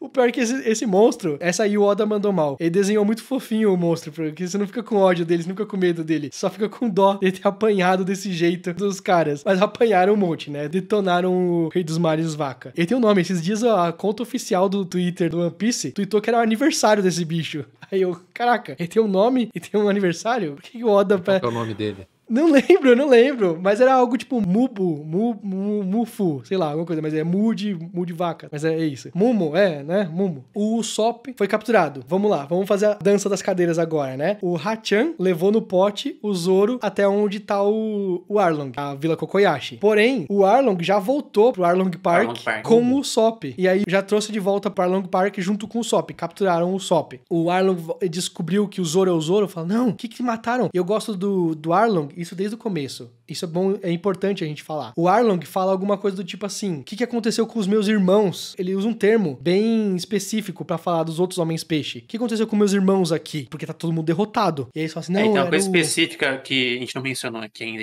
e é mencionado no mangá, fica bem claro no mangá, é aquela coisa do Arlong, tipo, pra ele, a raça superior são os homens peixe, humanos não prestam. O tempo todo ele fala assim, como que um humano, um simples humano vai tentar me enfrentar, né? Eu sou um homem peixe. Cada homem peixe nasce já 10 vezes mais forte do que um homem. E aí ele tá puto, porque quem é esse homem que machucou os meus irmãos? E aí descobre, é o caçador de piratas Zoro, tal, não sei o quê. Lá na Vila Kokoyashi, o Zoro descobre que o Usopp foi capturado. Tem de novo uma conversa entre a Nami, o Usopp e os homens peixe ali, e eles estão muito desconfiados. Eles falam assim, cara, já é o segundo cara que aparece aqui, o Zoro é o caçador de piratas Zoro. Estamos achando estranho essa movimentação da Nami aí, cara, que história é essa? A Nami fala assim, não, esse cara aqui não é nada, né? Eu vou matar ele eu mesmo. O Usopp pega e consegue se soltar e jogar uma bomba de fumaça. E a Nami fala, não importa nada disso, você precisa sair daqui. E aí ela vai lá e esfaqueia o Usopp na barriga e o Usopp cai no mesmo lugar que o Zoro caiu, só que dessa vez morto. Foi morto pela Nami. E o Johnny foi testemunha disso. O Johnny viu acontecendo, porque nessa hora sai toda a fumaça e todo mundo vê só a Nami com a faca enfiada no Usopp e o Usopp caindo. Aí os caras, não, desculpa duvidar de você, Nami, e tal. E aí eles falam assim, não,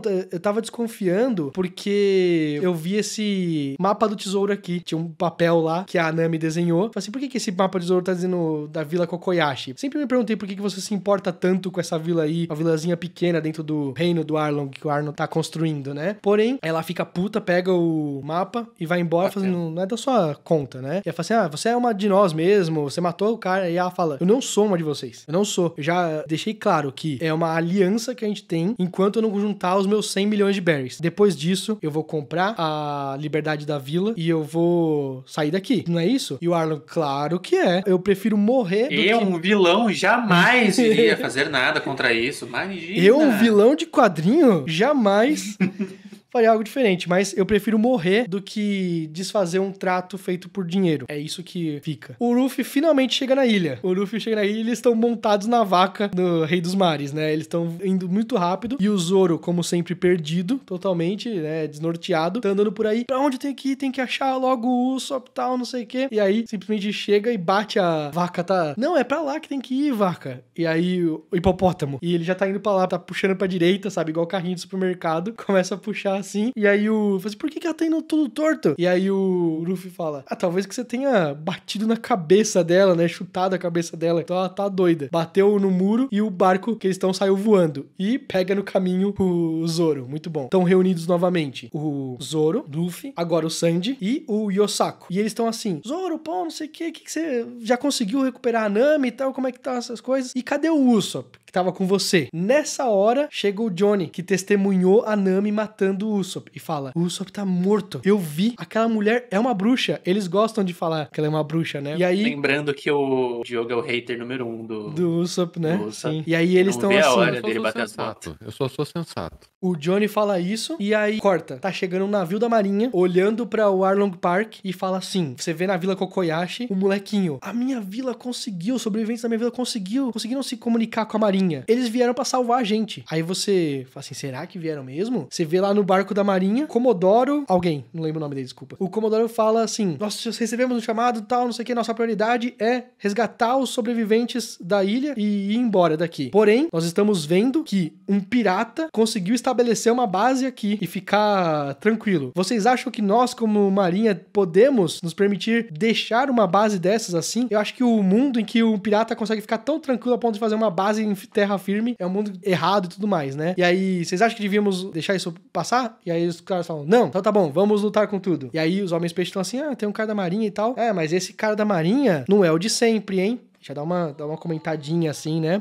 Mais cedo apareceu outro cara da marinha que tava recebendo propina. Foi mais cedo ou não foi? Ou depois? Foi, não foi? Tô na dúvida. Aqui Foi mais cedo, eu acho. No coisa não tá, mas eu também achava que era mais cedo. Mas, assim, signal de sempre. Os caras falam assim, vai lá, todo mundo lá, oferece uma propina de, 2 milhões. Se ele ficar de boa, tranquilo, deixa ele embora. Se ele lutar, pode destruir todo mundo lá. Nessa, o barco da marinha já tá atirando uma bola de canhão. Já tá atirando uma bola de canhão indo em direção a ele. Por sorte, vai direto na boca do Arlong. Mirou certinho na boca do Arlong. O Arlong simplesmente abre a boca e, destrói a bola de canhão. E aí os caras da marinha, nossa, bola de canhão não explodiu, que estranho. Vamos mandar outra aqui. E aí os caras estão assim, meu Deus, é pra oferecer ainda propina, Arlong? Arlong falou, não, é só pra destruir ele agora. E aí os 3 principais, né, você vê que os 3 principais são os que são melhores desenhados, têm características mais próprias, né, mais únicas. Fala assim, não, pessoal, não precisa ir todo mundo lá pra resolver isso. Vamos só nós 3, que a gente vai dar um jeito. Então os caras estão preparando pra dar o segundo golpe de canhão, chega a maior galera, e aí faz a festa, né? Destrói praticamente tudo. Você já vê um pouquinho de cada um, de que cada um tá fazendo, né? Entra um cara que tem a boca alongada assim, e ele pula, e ele atira água com a boca. E isso fura os marinheiros como se fosse um tiro de bala. E aí os caras, tá maluco? Você matou o capitão? Você matou o Comodoro? Que maluquice é essa? E o outro que tem uma roupa meio de karateca assim, ele vai lá e quebra a quilha do barco, né? E o barco não consegue mais se controlar, né? O movimento. E o Hachan, que é o de polvo, ele tá movendo uma pedra no fundo do mar, e ele fala assim, só tem que mover a pedra no fundo do mar direito pra interromper essa corrente. E aí coloca na frente de uma corrente, deve ficar aqui, exatamente aqui. E coloca ali, e aí isso cria um redemoinho que termina de sugar o barco dos caras e pronto, não sobrou mais nada. Eficiente. Muito só eficiente, muito pedra eficiente. de lugar já...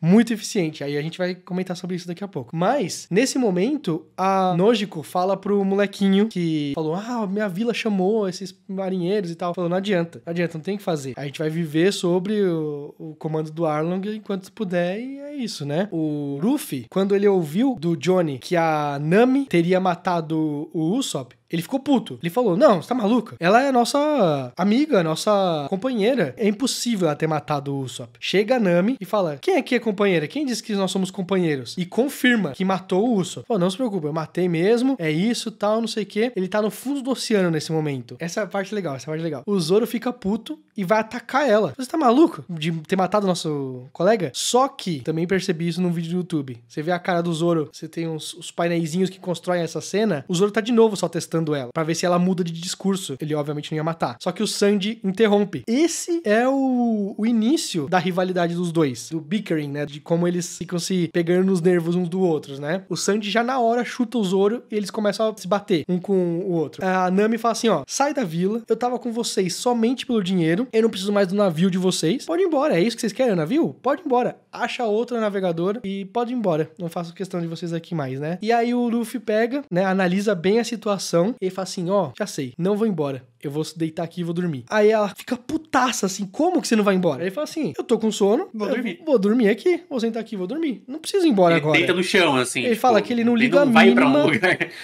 Ele fala, não ligo a mínima pro que tá acontecendo aqui, pra quem é Arlong, pra quem não sei o que, eu vou dormir. Só que, como sempre, é o jeito do Luffy de ele ficar mais um tempo ali. Ele fala, não, tem coisas que vão se desenrolar, mas não é agora. Então, por enquanto, só vou tirar o meu sono, que eu tô realmente com sono. Então eu vou dar uma dormidinha. O Johnny e o Yosaku, eles vazam. Eles, não aguento mais ver essa merda aqui. Que bagunça isso aqui, tá maluquice. E se separam. Falam assim, não, vamos embora daqui, galera. Nessa hora, o Usopp aparece na vila. O mangá faz um pouquinho pior do que o anime. O anime mostra um vulto e tudo mais, e saindo do mar e tudo, até mostrar que é o Usopp. Mas aqui no mangá, simplesmente mostra já o Usopp andando na vila. Pois é, né? Não fala, tipo, cara, tá vivo? Como tá vivo o Usopp? Não, ele tá, tipo, pensando no que aconteceu. Ele tá mostrando, do ponto de vista dele, o que aconteceu naquele momento que ele soltou a bomba de fumaça. Ele mostra que a Nami, ao invés de esfaquear a barriga dele, ela colocou a mão e esfaqueou a própria mão pra provar que ela era amiga do Arlong, mas, ao mesmo tempo, não matar o Usopp. Então, o que tá acontecendo? Por que a Nami tá falando, vai embora, não quero vocês aqui, tá expulsando eles, tá tratando mal eles, mas, ao mesmo tempo, tá fazendo de tudo pra salvar eles, pra que eles saiam ilesos, pelo menos, disso tudo. Eles estão discutindo, será que o Zoro, falando, né, será que o Usopp morreu mesmo? E aí, ele fala assim, acho que sim, viu? Eu acho que aconteceu mesmo. Fala assim, a Nami e tal, não sei o que. Essa parte meio... é bem datada, né? Essa parte eu acho que, por exemplo, no live action, eles vão ter que dar uma mudada. Mas o Zoro fala que chamou a Nami de peixe pequeno. Ah, era peixe pequeno. E aí o Sanji fala, o quê? Você tá falando que o peito da Nami é pequeno? Aí eles começam a brigar por causa disso, porque o Sanji é isso. E aí eles estão brigando entre si. E aí, nessa, o Usopp de longe viu eles. Estão brigando, mas estão todos ali, no mesmo lugar. E aí o Usopp vai lá, pula no meio deles. É bem na hora os dois batem no Usopp e apanham. Nossa, você tá vivo? Acho que não mais, né? Porque acabou de tomar uma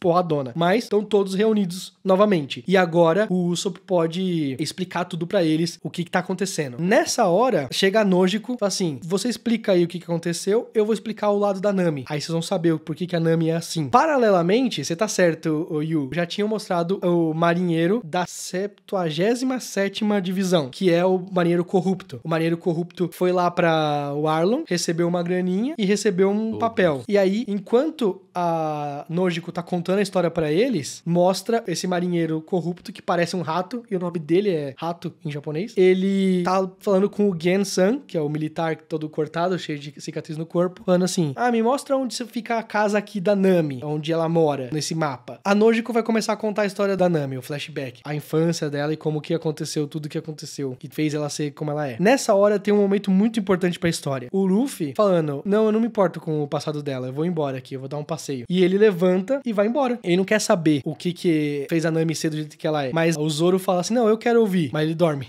O Zoro dorme e todo mundo fica puto. Fala, você acabou de falar que você vai ouvir e vai dormir. Mas o Usopp e o Sanji querem ouvir. E aí mostra a Nami roubando um livro e ela foi pega pelo Gen-san. Eu quero apontar pra um momento que mostra o corpo do Gen inteiro e ele não tem cicatrizes. A Nami bem pequenininha, baixinha assim, com um vestidinho. O Gen-san leva ela até a mãe adotiva dela, que é a Bellomere. Esse nome a gente já viu no episódio 2 do clube, que ela falou, só falta um pouquinho, Bellomere. A Bellomere fala pra o Gen-san, você nunca roubou na sua vida? Tenta dar uma desculpa assim, né? E fala depois que vai pagar pro Gen-san, não tem dinheiro, mas vai pagar pra ele com o corpo dela. Mas é só uma piada. É o tipo de piada que o Oda faz nesse comecinho da história. Também isso aí devia ser, a gente tá no capítulo 70 e...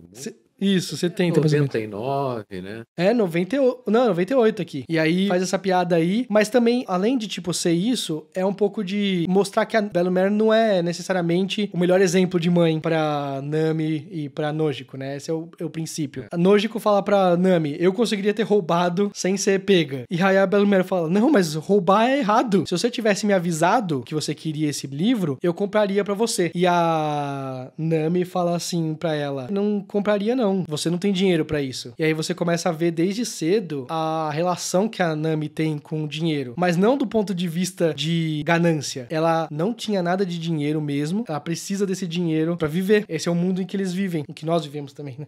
Tem uma discussão. A Bellomere tava terminando de costurar uma roupa, ajustar um pouquinho a roupa pra parecer mais nova. Pra parecer um pouquinho design diferente e tudo mais. E vai entregar pra Nami. E aí a Nami fica puta com essa roupa que fala assim, eu não quero receber roupa usada nada da Nojiko. A Nojiko fala assim que ela tem que receber, porque a irmã mais nova recebe a roupa que já tinha aí, né? A Nami fala que não acha isso certo porque elas nem são irmãs de verdade. E esse é o momento que a Bella que tá quieta, sorrindo, assim, no canto dela, vendo as filhinhas discutindo. Ela fica puta com esse comentário da Nami, dá um tapão nela e fala que isso não importa. Vocês não serem irmãs de verdade, fala que não, elas nem se parecem. Isso é importante porque isso é outra coisa que também, isso é datado. No live action é resolvido fácil, né? Mas o mangá é preto e branco, né? E aí o jeito que o Oda pôs pra deixar claro que a Nojiko era diferente da Nami é que ele colocou ela com lábios grossos. Que aí o que ele tava querendo dizer naquela época é que ela era negra. A Nojiko era negra. E aí o anime, quando foi adaptado, não conseguiu colocar isso. Colocou, tipo, um tom de pele diferente, mas não necessariamente negra. No live action vai ser uma atriz negra, porque é pra destacar que elas são irmãs adotivas, entendeu? Não é que elas serem parecidas, mas sim que elas são irmãs. A Nami fica puta de ter tomado um tapa e fala que ela nem é a mãe de verdade dela, a Bella-Mère. Não devia fazer esse tipo de coisa porque, na verdade, ela deve querer que nem tivesse adotado a Nami e a Nojiko. Ela teria mais dinheiro pra fazer outras coisas, pra comer bem e pra comprar coisas legais e roupas e tudo mais. E aí a Nami foge. A Bella-Mère fala assim, que ela é tão confiável, a Nojiko, né, tão independente e tudo mais, e pede pra ela ir lá buscar a Nami, né? Fala assim, busca lá a Nami que eu vou fazer uma janta bem gostosa pra gente comer junto, que quando vocês voltarem já vai estar pronta. A Nami, ela fugiu pra casa do Gen, o cara que deu bronca nela agora há pouco. O Gen fala assim, primeiro, você não fugiu de casa, você foi de um lado da vila pra o centro da vila. Sou vizinho. Entendeu? Tá muito perto. Segundo, que a Bella-Mère, na sua época, na sua idade, ela também era um terremoto, né? Ela era realmente muito complicada. E a Nami não acredita. Fala assim, como assim? A Bella-Mère é assim? Fala assim, é assim. Só que ela fugiu, virou marinheira e um dia voltou com 2 crianças. Deixa claro que a Bella-Mère esteve numa guerra, né? Num combate em que teve muita destruição, muita morte. Ela já tinha desistido de viver, tava muito machucada e tudo mais, até o momento em que ela viu uma criancinha com a outra no colo. Era a Nojiko com a Nami. E falou, ela é sua irmã? A Nami bebê ainda, né? A Nami bebê. A Nojiko é mais velha. Ela falou que não. Só que viu a Nami sorrindo, e aí viu a Nami sorrindo, a Bella-Mère decidiu viver. Falou, não, vou tirar forças aqui e a gente vai viver. De novo, esse tema sendo tocado, né? O Oda, ele é muito temático. Ou seja, ele começou no Baratie, com o Sanji achando que o certo era ele morrer pelo barco, e aí ele tá de novo explorando esse assunto. Ele toca, e aí depois ele explora. E agora ele tá falando que ela decidiu viver. E foi de volta pra Vila Kokoyashi, abandonou. Ela é mais desertora, né? Teoricamente. Aliás, isso aí foi um flashback do flashback. Né? Flashback dentro do flashback. Exatamente. Aí a Bella-Mère voltou, mostra pra ela voltando com as 2 crianças pra Vila Kokoyashi, né? Mostra a Nojiko indo pra casa do Gen, fala, sabia que você tava aqui. Vamos lá. A Bella-Mère tá fazendo uma comida gostosa. E aí eles estão indo, voltando pra casa. Só que nesse momento chega um barco de piratas. E aí, de novo, mostra um cara narigudo. O Oda, ele adora fazer isso. Ele tem um ritmo na hora de contar a história. Ele faz um ponto e ele volta. Ele faz um ponto e ele volta. Um cara narigudo falando, os piratas estão chegando. E realmente tem piratas chegando dessa vez. É um barco do Arlong. E aí eles falam assim, então é verdade que o Jinbe virou Shichibukai soltando esses caras. O Arlong chega e ele fala assim, seguinte, 100 mil berries por cabeça adulta e 50 mil por criança. E aí vocês vão pagar pra gente isso aí agora. E como é a primeira vez que a gente tá chegando aqui, a gente vai matar só quem não conseguir pagar. Mas nas próximas vezes, se alguém não pagar, a gente vai destruir a vila toda. E eles são muito maiores, são muito mais poderosos. Não tem muito o que fazer. Tá todo mundo na vila pagando. Você vê que tem uma relação... Eu acho que é a segunda vez que eu tô falando no clube de Chaves, né? Caraca. Mas a vila toda tem uma relação com a Bella-Mère de Chaves, né? De tipo assim, eles estão preocupados. Será que a Bella-Mère tem como pagar? Será que ela tem como pagar? Ela tem 2 filhinhas e tudo mais. Como que vai acontecer isso, né? O Arlong tá lá cobrando todo mundo. Assim, não, cobrando todo mundo conseguiu pagar, que bom. Lembrando que a casa delas é tipo meio pra afastada, fora da vila. É periférica, né? É literalmente na periferia da vila. E aí alguém fala, tem uma fumaça ali, deve ser de uma outra casa. Que bom, a gente não quase deixou passar essa daqui. Por quê? O que é a fumaça que tá saindo? O jantar gostoso que a Bella-Mère tá fazendo pras filhas por causa da briguinha que teve antes. Então eles chegam lá e batem. E a Bella-Mère sabe que não são as filhas dela, que as filhas não bateriam na casa. Elas entrariam. A Bella-Mère, como é uma ex-marinheira treinada, ela já sai num golpe de derrubar o Arlong e pôr uma escopeta na boca dele. Ela fala, pro seu azar, eu sou uma marinheira. E aí o Arlong dá risada, porque é mais um mero humano achando que pode o poder dos homens peixe. E aí ele destrói a arma com a boca. Ele gosta de fazer isso, né? Ele adora os dentes dele, né? Esse cara usou Invisalign Fine, tudo, fica o sorriso aí dele, ó, o tempo todo, a mostra. E aí, chega a galera da vila ali, tá todo mundo vindo. Quando faz esse corte, já mostra o Arlong quebrando o braço da Belle-Mère, pisando em cima dele, né? E destruindo o braço dela. E aí tá todo mundo falando assim, Belle-Mère, esse é um problema que a gente resolve com dinheiro. Você tem dinheiro pra resolver isso? E tá o Gen-san, que já pediu pras meninas se esconderem, né, e fugirem ali, junto com o doutor da vila. Ele falou, vão embora da ilha, ele fala, tipo, vai embora da ilha. Por favor, foge. Porque... Não tem como ela pagar por vocês dois. Vocês vão sobreviver se vocês forem embora. E elas estão ali meio que não quero, tal, não sei o que, estão longe, mais perto, dá pra ver o que tá acontecendo ainda. Mas o Gen-san pega a Belle-Mère e fala assim, quanto dinheiro você tem? Aí ela fala, tenho 100 mil berries, ou seja, o suficiente pra pagar por um adulto. Assim, não, então tá bom. Ela tem o suficiente pra pagar por um adulto. É só pagar e resolver. Chega um cara e avisa que dentro da casa tem mais comida sendo feita e mesa pra 3 sendo posta. Fala assim, não, você me chamou, né, Belle-Mère? O Gen-san fala, você me chamou aqui pra jantar com você hoje, né? Já cheguei aqui, paga eles e a gente já janta, tá tranquilo. A Belle-Mère levanta e fala assim, eu tenho 100 mil. E aí eles, suficiente pra pagar pra um adulto, né? E aí mostra a Nami e a Nojiko indo embora com o médico e ela fala assim, no final ela, tipo, não era nada nosso mesmo, a gente vai embora daqui e vai acabar isso. E aí a Belle-Mère fala, é o suficiente pra pagar pelas minhas 2 filhas. Desculpa. Eu tô me concentrando aqui, galera. E aí o Arlong olha assim e fala, 2 filhas? E aí a Nojiko e a Nami saem correndo pra abraçar ela. A Belle-Mère pede desculpas por não ter sido um melhor exemplo de mãe, mas que se recusa a fingir que elas não existem. Mesmo que seja só um nome tonto, ela prefere ser chamada de mãe até o final, mesmo que isso signifique a morte dela. Mostra uma montagem dos momentos em que elas estiveram juntas e tudo mais, as coisas que ela aprendeu errado. A Nami falando pro Gen-san, não, eu vou te pagar com o meu corpo. E aí ela fala, para de falar essas frases que você tá aprendendo. A Belle-Mère morre, né? O Arlong mata ela na frente das filhas. Isso marcou pra sempre. Dentro da casa, eles descobrem que a Nami tava desenhando mapas. Os livros que ela roubava da biblioteca e da loja eram livros de navegação, livro de cartografia. Era ela aprendendo por um hobby, algo que ela gostava de fazer. E ela tinha muito talento nisso. E aí os piratas de Arlong falam assim, não, então eu tenho uso pra ela. Então começam a levar a Nami. Nessa hora, a galera da vila se revolta, fala, não vai levar, não é possível. Você acabou de matar a mãe dela na frente dela, você vai levar uma criança. E todo mundo começa a lutar, o Gen-san tenta enfrentar, e aí nessa hora, você vê que um dos homens-peixe pega uma espada e corta o Gen-san inteiro, e é assim que ele cria as cicatrizes dele, que a gente vê no tempo atual. A Nami fala, tá tudo bem, eu vou. Um dia depois, tá todo mundo preocupado, tá todo mundo pensando assim, a gente vai lutar, a gente vai se reunir, e a gente vai tentar. Tá todo mundo se juntando armas pra fazer tipo um motim, onde tá o Arlong.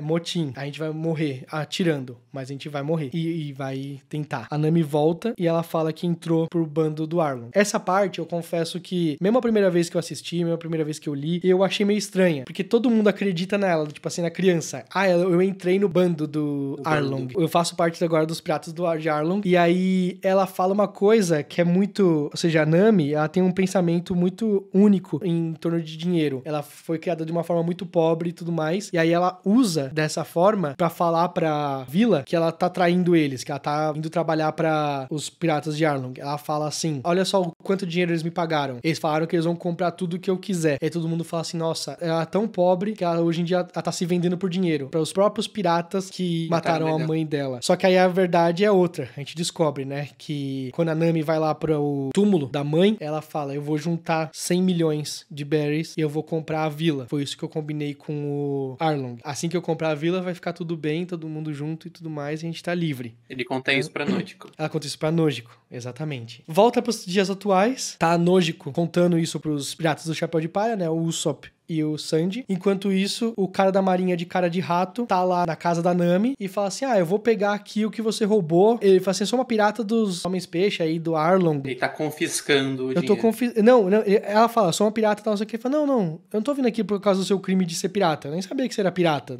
Mete o louco total. Fala, eu tô vindo aqui porque você é uma ladra. Como você rouba de piratas, eu não vou te prender, mas eu vou confiscar todo o seu tesouro que você pegou. Nada mais justo do que ir pro governo. E aí, ela tá assim, não é possível. impossível. Não, é só... Não, eu vou bater nesses caras. Ele começa a bater neles. Os caras começam a falar assim, essa plantação de laranja, que é a plantação da Belle Mère, que ela tava cuidando toda essa vida, ela tá meio estranha. E aí o capitão da marinha fala, não, pode desenterrar aí então, pode tirar a plantação. A Nami começa a bater em todos eles. A Nojiko chega aí junto lá pra defender a Nami, a plantação da Nami, e o cara dá um tiro na Nojiko, pega na barriga dela. A Nami tá assim, que tá acontecendo tudo de novo, tão matando, tá atirando os meus entes queridos, e o capitão da marinha deixa escapar o negócio. Fala assim, galera, como que vocês não estão achando? São 100 milhões de berries. Deve ser muito fácil de achar, deve ser um lugar grande. E a Nami, na hora, quebra. Ela entendeu o que aconteceu. Como que você sabe que são 100 milhões de berries? Eu falei que são... Não, eu tô chutando que é isso. A Nami sacou. Foi o Arlong que entregou. Ele sabe que ela tá perto de atingir os 100 milhões. Ela tá com 93, faltam só 7. Ela acha que só em mais uma incursão dela, ela consegue os 100 milhões. E aí, acabou. O Arlong entregou. O Arlong nunca pretendia fazer isso. E aí, na hora que eles acham o caixão, ela tem um caixão com os 100 milhões de berries enterrados, o Gensan fala, fica longe desse tesouro, porque é o tesouro que a Nami tá juntando pra comprar a vila e a nossa liberdade. E a Nami entende que alguém da vila que não é a Nojiko sabia desse plano dela. E ela tinha decidido desde criança que ela ia carregar esse fardo sozinha. Ela ia buscar um jeito de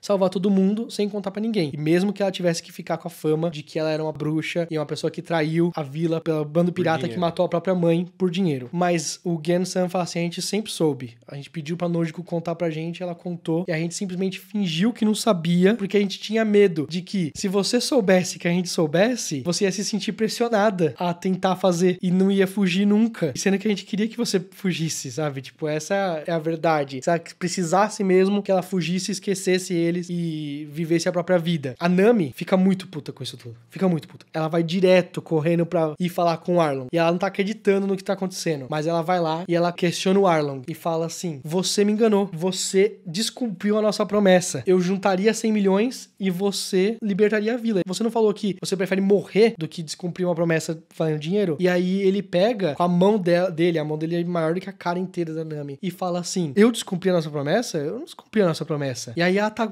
tentando gritar de novo assim, e ele fala assim, me fala onde eu descumpri a nossa promessa. Me traz 100 milhões de berries e eu vou vender a vila pra você. Ou seja, a Nami, tipo, não tem nem muito o que falar, porque ela realmente não entregou os 100 milhões de berries pra ele. Ela tem lá com os 93 escondido no coisa dela. Eles descobriram o papelzinho lá de tesouro dela, que era na Vila Kokoyashi, então eles já sabiam ali onde estava escondido. Então por isso que eles conseguiram vender essa informação, entregar pro marinheiro. E aí a Nami percebeu que perdeu a discussão com o Arlong e vai voltar pra vila. Tá correndo, voltando pra vila, e ela tá torcendo, ela tá rezando pra que os moradores de lá não tenham ido, não tenham saído de lá, não se revoltem, não precisa fazer nada disso, porque ela vai de novo colocar a responsabilidade pra si. Ela chega e eles estão todos assim, 8 anos atrás a gente decidiu que a gente ia morrer pela nossa liberdade. A gente ia lutar e morrer se fosse necessário, mas a gente ia lutar. 8 anos atrás a gente decidiu isso. Quando a Nami resolveu se sacrificar por nós, de forma egoísta, aceitamos e começamos a jogar o jogo da paciência, né? Mas depois do que aconteceu, a gente sabe que não tem mais direito. Ou seja, a gente vai viver essa vida pra sempre dessa forma, não vale a pena viver assim. Então tá todo mundo de acordo? E aí os caras falam, não, tá todo mundo de acordo. A gente vai pegar em armas e a gente vai. Nessa hora chega a Nami, no resto da vila, né? Ela fala, pessoal, não faça nada, não precisa fazer nada. Eu tenho mais experiência agora. Eu tô mais velha, eu sou mais competente, eu vou conseguir de novo, 100 milhões de novo. Mas vai ser muito mais rápido dessa vez. Só começar de novo, né? O Gensan vai e abraça ela e fala, não precisa se preocupar. Todo mundo aqui já se decidiu, a gente vai fazer isso, né? Não cabe mais a você, não podemos mais depender de você do jeito que a gente dependeu todos esses 8 anos. Ela pega uma faca, que ela tem uma faca, que é a mesma que ela enfiou na mão dela, e ela ameaça eles. E ela fala assim, não, então eu vou lutar com vocês não vão passar de mim. E o Gensan pega a faca pela mão, mostrando, né, que ele não tá com medo de se machucar, ele sabe o que vai acontecer se ele for até lá pro Arlong, mas ele prefere isso do que continuar vivo, dependendo dos outros e com essa meia vida aí presa. Vivendo sob tirania. Exatamente. E aí eles vão embora, estão todos gritando, vamos, tal, não sei o que. E a Nami cai no chão. Nessa parte, eu confesso que o anime faz muito melhor, muito melhor. O mangá, ele tem uma virada de página que estraga um pouco toda a construção do drama. Mas a Nami tá com a faca na mão e ela tá numa raiva indescritível, incontrolável, né? Ela tá muito, muito brava com tudo que aconteceu ali e com a impotência dela. E aí ela vê tudo aquilo ali sendo personificado na tatuagem que ela tem no braço do símbolo dos Piratas de Arlong. E ela começa a gritar a Arlong e enfiar a faca na própria tatuagem. E ela vai tentar tirar a tatuagem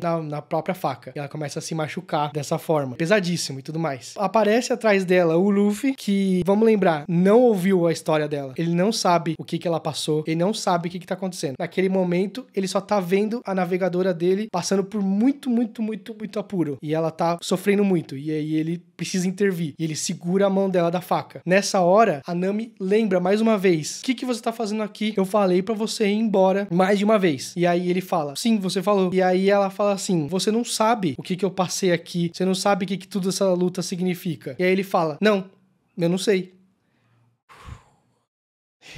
E aí a Nami tá chorando, tentando entender tudo o que tá acontecendo ali, né? A impotência dela, quando finalmente clica na cabeça dela nesse momento, né? Estão ali pessoas que estão dispostas a lutar por ela. E aí ela lembra de quando a Bellmare falou pra ela que queria ser mãe e tudo mais, queria que elas vivessem. Esse é o tema principal desse momento. A Nami vira pro Luffy e pede ajuda pela primeira vez.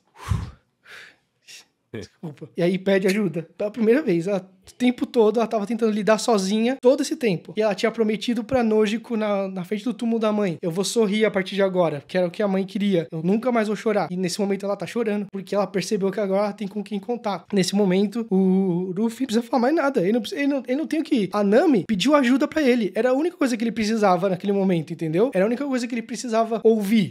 Pra poder intervir. Ele tava respeitando aquele... Ela queria viver e ela queria ajuda dele. Ele tava respeitando tudo que ela queria. Tudo que ela falou assim: não se envolve, não se envolve. E ele não se envolvia. Quando ela pediu ajuda, ele falou assim: tá bom. Ou seja, a partir do momento em que você pede minha ajuda, vou dar tudo de mim pra te ajudar. E aí, muito bem simbolizado, ele tira o chapéu de palha e coloca na Nami. Eu vou dar spoiler. 1000 capítulos depois, ela é a única que usa o chapéu além do Luffy. É verdade. E aí ele coloca o chapéu nela e ela na hora lembra assim, na luta do Bug, em que o Bug corta o chapéu de palha com 3 facas, o quão desesperado o Luffy ficou, porque ele fala assim: esse aqui é o meu tesouro, não faça isso com o meu tesouro. E ele coloca o tesouro dele na cabeça dela, do tipo assim: cuida dele, eu já volto quando eu resolver todos os seus problemas, não volto antes disso. Mas, sem falar, nessa parte não tem trilha sonora no anime, não tem trilha sonora, fica tudo silenciosíssimo, é só a Nami chorando e pedindo ajuda. O Luffy coloca o chapéu, tem o flashback e o Luffy fala: pode deixar. Nesse momento eu preciso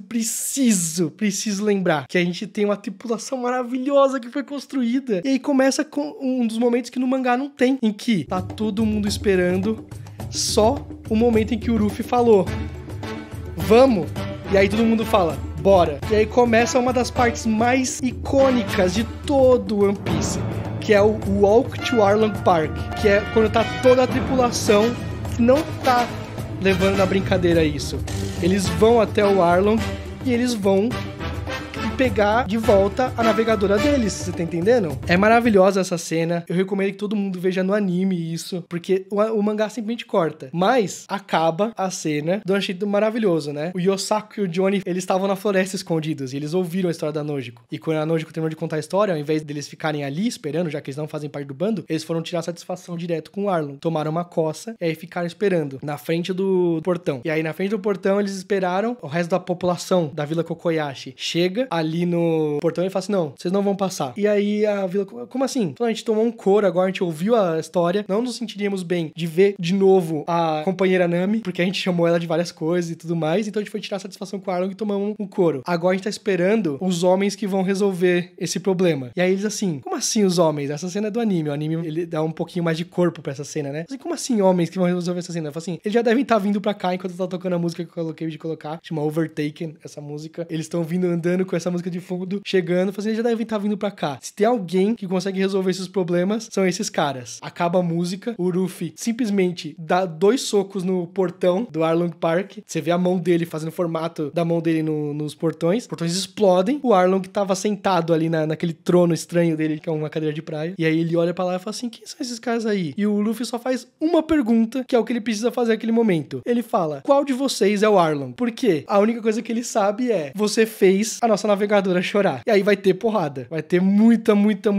briga daqui pra frente. Só que, infelizmente, vai ficar pro próximo episódio. Cara, isso é muito difícil. Esse vídeo, esse capítulo aí, desculpa, muito pesado, muito... Eu acho que ele é um dos primeiros... Eu acho que, sem dar spoiler, eu acho que é um dos melhores momentos, até, tipo, depois de 1000 e poucos capítulos, assim. Ah, não, ele tá com certeza num top... Uns top... Aquele 15, estilo... top 10?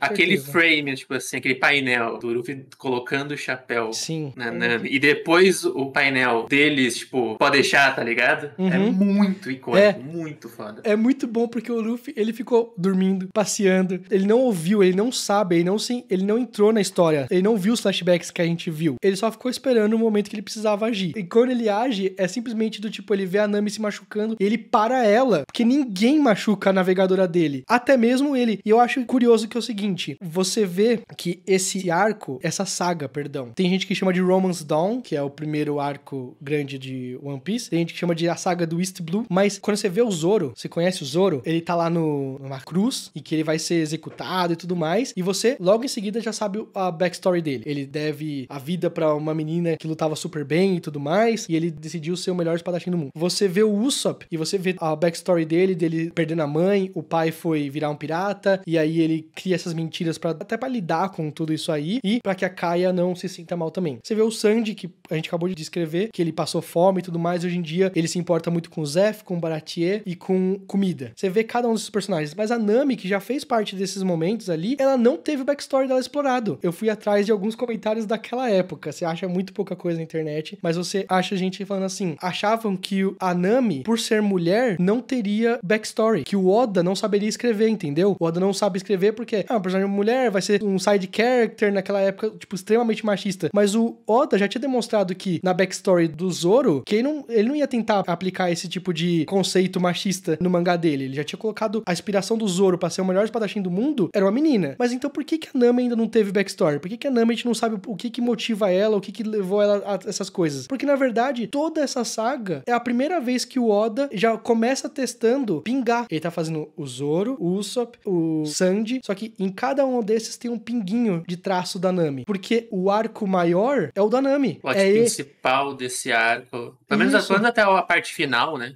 Exatamente. Depois é a Nami. Exatamente. Então, tudo isso é pra desenvolver a Nami. Então, ela não teria um arco, não teria um backstory. Ela teria o maior arco. A maior saga até agora era o tempo todo contando a história dela. Ela traindo eles, ela levou o barco embora, ela roubava, ela não confia muito neles. Na Vila Syrup, o Luffy fica puto. Nossa, o Capitão Kuro machucou os próprios subordinados. Como ele pode fazer isso? E ela fala, são piratas fazem isso. Você que é diferente. O tempo todo a gente construindo isso. Ela era uma alada de piratas e tudo mais, e é por isso. É pra esse momento aqui. E aí tudo isso culmina nisso. E é no que o Oda é bom. Você vai construindo uma história no subtexto, e aí quando encaixa, quando você entende o que tá construindo, você fala, o tempo todo tava aqui. O tempo todo ele tava contando essa história e eu não percebi. Mas aí ele finalmente terminou de contar a história da Nami, e é lindo, e é lindo. E aí você vê a Nami, ela é uma mulher muito forte, só que ela tá tentando resolver os problemas dela sozinha. A Nojiko fala isso com todas as letras. Ela fala, você quer morrer pro moleque que tentou e resolver as coisas no Arlong Park? Você quer morrer? Morrer é fácil. Eu conheço uma mulher que escolheu um destino muito pior do que a morte. Porque ela podia não fazer tudo isso, tá ligado? Podia,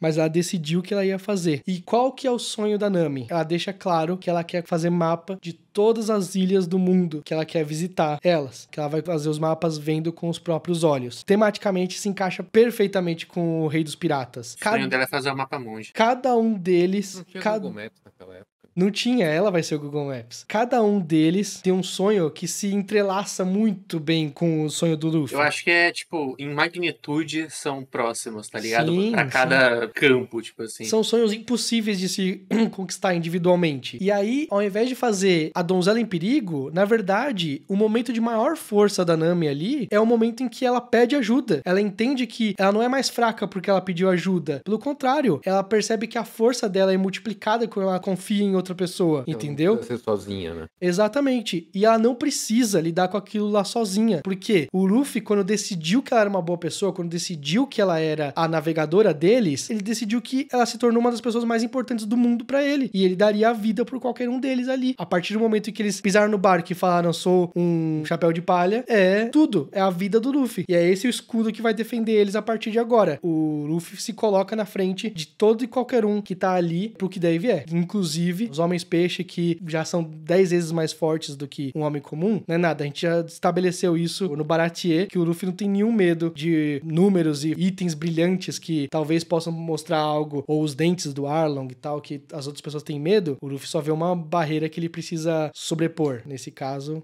pra proteger E se ele vai ser o rei dos piratas, ele precisa sobrepor. Ele precisa sobrepor. Você vê como que a história da Nami tava sendo construída o tempo todo. Falei pra Gabi no episódio anterior que era pra deixar assim, ó, Nami tá traindo eles. Eu falei assim, ó, deixa esse pensamento. Acaba essa leitura com esse pensamento. A Nami traiu eles e foi embora. Só que ela saiu com um pesar, porque esse foi o primeiro grupo que ela ficou e ela sorriu e ela se divertiu e ela realmente fazia parte, né? Ela realmente se sentiu parte deles. É aquela coisa, né? Mesmo num mundo em que ainda tava saindo One Piece na época e tu tá lendo semana a semana, esses detalhezinhos, tipo, que pena eu ter que separar deles, tal, que teve antes, deixa bem na cara que vai ter a reviravolta padrão que sempre tem nesse tipo de obra, que tipo, ela vai virar um parceiro deles mesmo assim, de última hora ela vai trair o Arlong, ou que seja. Mas o twist do twist é toda essa backstory que eu acho que deixa tudo especial, tá ligado? Porque é fácil ter a historinha do vilão que vira casaca e... Sim, verdade. Se integra ao elenco principal, vamos chamar assim, vira regular do show. Mas toda essa história por trás, assim, é o que torna especial, que torna, tipo, a Nami não só mais um personagem desse estilo, tá ligado? Porque é basicamente um arquétipo, basicamente. Tem muita obra tem isso. Você ter um aliado que foi introduzido dessa forma, né? Tipo, as pessoas não sabem se confiam e tudo mais. O leitor não sabe se confia nela mesmo por causa de tudo que ela tá demonstrando e tudo mais, e todas as falas dela serem suspeitas, serem dúbias e tudo mais. E o tempo todo ela é soturna, ela vê um cartaz de procurado e ela fica pensando, sabe, alguma coisa com esse cartaz e todo mundo fica olhando. O Johnny e o Yosaku falam, tá tudo bem aí? Ela, não, só pensando numa coisa aqui. E o tempo todo parece que ela tem motivos escondidos, você tá entendendo? O tempo todo parece algo assim. E você pensa, pô, será que ela vai ser uma traíra mesmo? Será que ela vai ser algo contra? O plot twist maior possível ali é, na verdade, ela ser uma das backstories mais tocantes, mais complexas até agora. O Oda ali, ele mostra que não só tava construindo uma historinha engraçada, divertida até agora, mas que ele tem muito talento pra colocar essas pequenas sementinhas que ele aproveita depois. Gabi, quer comentar algo? O Diogo? Não, é que foi bom. O personagem, tipo, o jeito que ela foi elaborada e tudo mais, eu fiquei tipo, ok, essa menina tem salvação, gosto dela novamente, tá bom assim, então eu gostei. Eu fiquei emocionada, você falando aqui, eu só tava com a mãozinha assim, calma, Capi, vai terminar daqui a pouco. Eu não sei se tu vai comentar sobre isso, mas no início dos capítulos sempre tem aquelas imagens do Bug. Perfeito. As histórias de capa, ao longo da história, vai desenvolvendo diversas histórias paralelas ali, de personagens que já apareceram. Como o mundo de One Piece é muito grande e os personagens não deixam de existir, o Oda, ele coloca essa pequena história de capa que é um quadro. E aí, ele, ao longo de semanas, ele vai contando essa história, você tem que pegar todos os primeiros quadros e aí você junta. Semanas não, né? A atual deve estar durando quase 6 meses. A atual tem uns 6 meses, a do mangá atual, que você precisa juntar. Ou seja, tá contando nesse momento, eu posso contar aqui, essa eu sei de cor. A história que tá contando na história de capa é: o Bug foi parar em corpinho pequenininho, num lugar que ele teve que sobreviver, lutou contra um pássaro que queria comer ele queria comer um pássaro bebê, aí chegou o pássaro papai e tentou pegar ele e tal, fugiu, ele foi resgatado por uma bela pirata, esbelta, alta, um chapéu estranho, assim, com uma pena, toda específica no design dela. Ela mostra uma foto, acho que é, do Luffy, e aí o Bug, eu também quero esse cara aí. Eles falam assim, não, então vamos juntar forças aqui e vamos. Só que aí, ao mesmo tempo, mostra do outro lado que a tripulação do Bug tá assim, meu Deus, ele morreu, que triste, fazendo um enterro dele, e aí depois que fizeram o enterro dele, eles estão lutando pra ver quem vai ser o capitão novo, e os dois principais, o Moji e o Kabadi, têm certeza absoluta que eles vão ser os novos capitães, então eles lutam entre si, e aí enquanto eles estão dando 16 horas seguidas, o Rich, o leãozinho gigantesco, né, ele tá sonhando, e se eu fosse o capitão e tal, e aí ele, sonâmbulo, vai lá e derrota os dois, aí todo mundo, meu Deus, acordam na hora, ele ganhou a luta, então ele é o capitão, aí todo mundo, legal, agora ele tá com um negocinho lá, vai ser o capitão, só que eles vão pra uma ilha que tem canibais, né, os caras vão tentar cozinhar eles lá e tal, só que nesse momento chega o Bug com a pirata misteriosa, ele tem o corpo dele de volta, ele acha o corpo dele de volta lá com os caras e ele consegue se remontar e tá ali, tá nesse ponto, né, esse é o ponto que tá nesse momento, mas ou seja, o Bug recuperou o corpo e o bando dele e tem uma nova integrante que é essa pirata misteriosa que tá junto deles aí por algum motivo, que eles vão explicar em breve, mas tem Tem que prestar atenção nisso. Tem que prestar olhando atenção. isso, ele vai voltar, tipo, dá pra entender que vai daqui a pouco na história, mais pra frente, eles vão voltar Isso. e vai continuar a historinha deles, né? Então eu fiquei, legal. Foi Legal. bem pensado fazer isso, né? Gostei. Sim. É o único, eu não conheço nenhum outro mangá que faz isso. Esse tipo de senão... desenvolvimento backstory, assim, de... normalmente tipo, conta a historinha, pô, recuperando o corpo, pronto, tá aí. E aí, dessa parada de uma imagem de cada vez, achei interessante, achei massa Sim. isso. Tem uns momentos que, por algum motivo, o Oda não coloca história de capa. Ele atende pedidos, do tipo assim, eu quero ver o Luffy comendo uma baleia inteira. E aí, mostra como seria o Luffy tentando engolir uma baleia. E aí, depois ele volta a fazer as histórias de capas dele, mas ele preenche de vez em quando com pedidos. Nem sempre, tipo, seguidinho, assim, quando ele coloca uma coisa especial em algum momento. Ele faz umas fanart da própria obra dele. Dá umas fanart, é verdade. É fanart dele mesmo. É isso, eu gostei. Eu não sei se alguém quer comentar mais algum ponto. Eu falei demais, peço desculpas já, galera, por causa disso, porque eu realmente monopolizei essa conversa, mas esses capítulos aí, pra mim, nossa, eu acho que é o primeiro grande hook de One Piece. O pessoal fala assim, quando que o One Piece fica bom? One Piece é bom desde o primeiro capítulo, desculpa. Mas, eu sei que tem gente como ler, assistir e fala assim, legalzinho, é divertido, mas não sei por que as pessoas estão gostando tanto, não sei. Mas, chega nesse capítulo, que é o primeiro que o cara fala assim, talvez tenha uma história aqui com potencial de me emocionar, de construir algo e tudo mais. Eu acho que One Piece tem, sei lá, juro por Deus, uns 8 hooks até o final, assim. Pode ser que tenha gente que passa batido na história da Nami e mais pra frente vai lá e é fisgado mais pra frente. Ou mais pra frente, ou mais pra frente, mais pra frente. Tem uns 7, 8 rola hooks. de fazer um outro chat text de spoiler pra quem tá up to date de tudo. Eu vou criar um negócio... Agora que você falou isso, eu tô a fim de fazer a minha lista de hook. Tá, eu tenho uma lista de hooks. Eu tenho uma lista de hooks que eu fiz, tipo, em 2020 no Twitter. Mas eu vou colocar um canal de Observatório do Futuro, que aí as pessoas conseguem colocar quem já leu tudo. Esse é 90. Não, esse não. Aí a gente separa, porque... O hack do... Então, tem que separar, porque não tem jeito. Então, gostei, conseguimos gravar. Vou tentar criar uns conteúdos mais separados, mais, sei lá, uma discussão mais genérica, ou também a discussão do futuro mesmo, do capítulo atual do One Piece, pra criar conteúdo pro canal. Mas vamos tentar fazer esse clube de acordo com o cronograma da Panini. Enquanto então ajuda, isso... Panini. Então ajuda, por favor. Isso foi legal, eu agradeço por todo mundo que tá participando. Eu nem vou pedir desculpas por me emocionar, porque esse aqui ainda é peso leve. Mais pra frente aqui vai ter uns que acho que eu não vou conseguir nem terminar. Vamos ter que pôr 2 hosts pra seguir por mim, porque tem uns aqui que eu vou desabar no meio. Mas esse aqui... Tem que trocar a pessoa que faz o recap. Esse aqui eu tô orgulhoso de ter conseguido. Muito obrigado pra quem acompanhou até agora. Acho que quase ninguém acompanha na live, mas as pessoas assistem no decorrer do dia, das semanas, então tá tudo bem. E é pro long run, né? É isso então, pessoal. Por hoje é só. Tá ótimo. Valeu.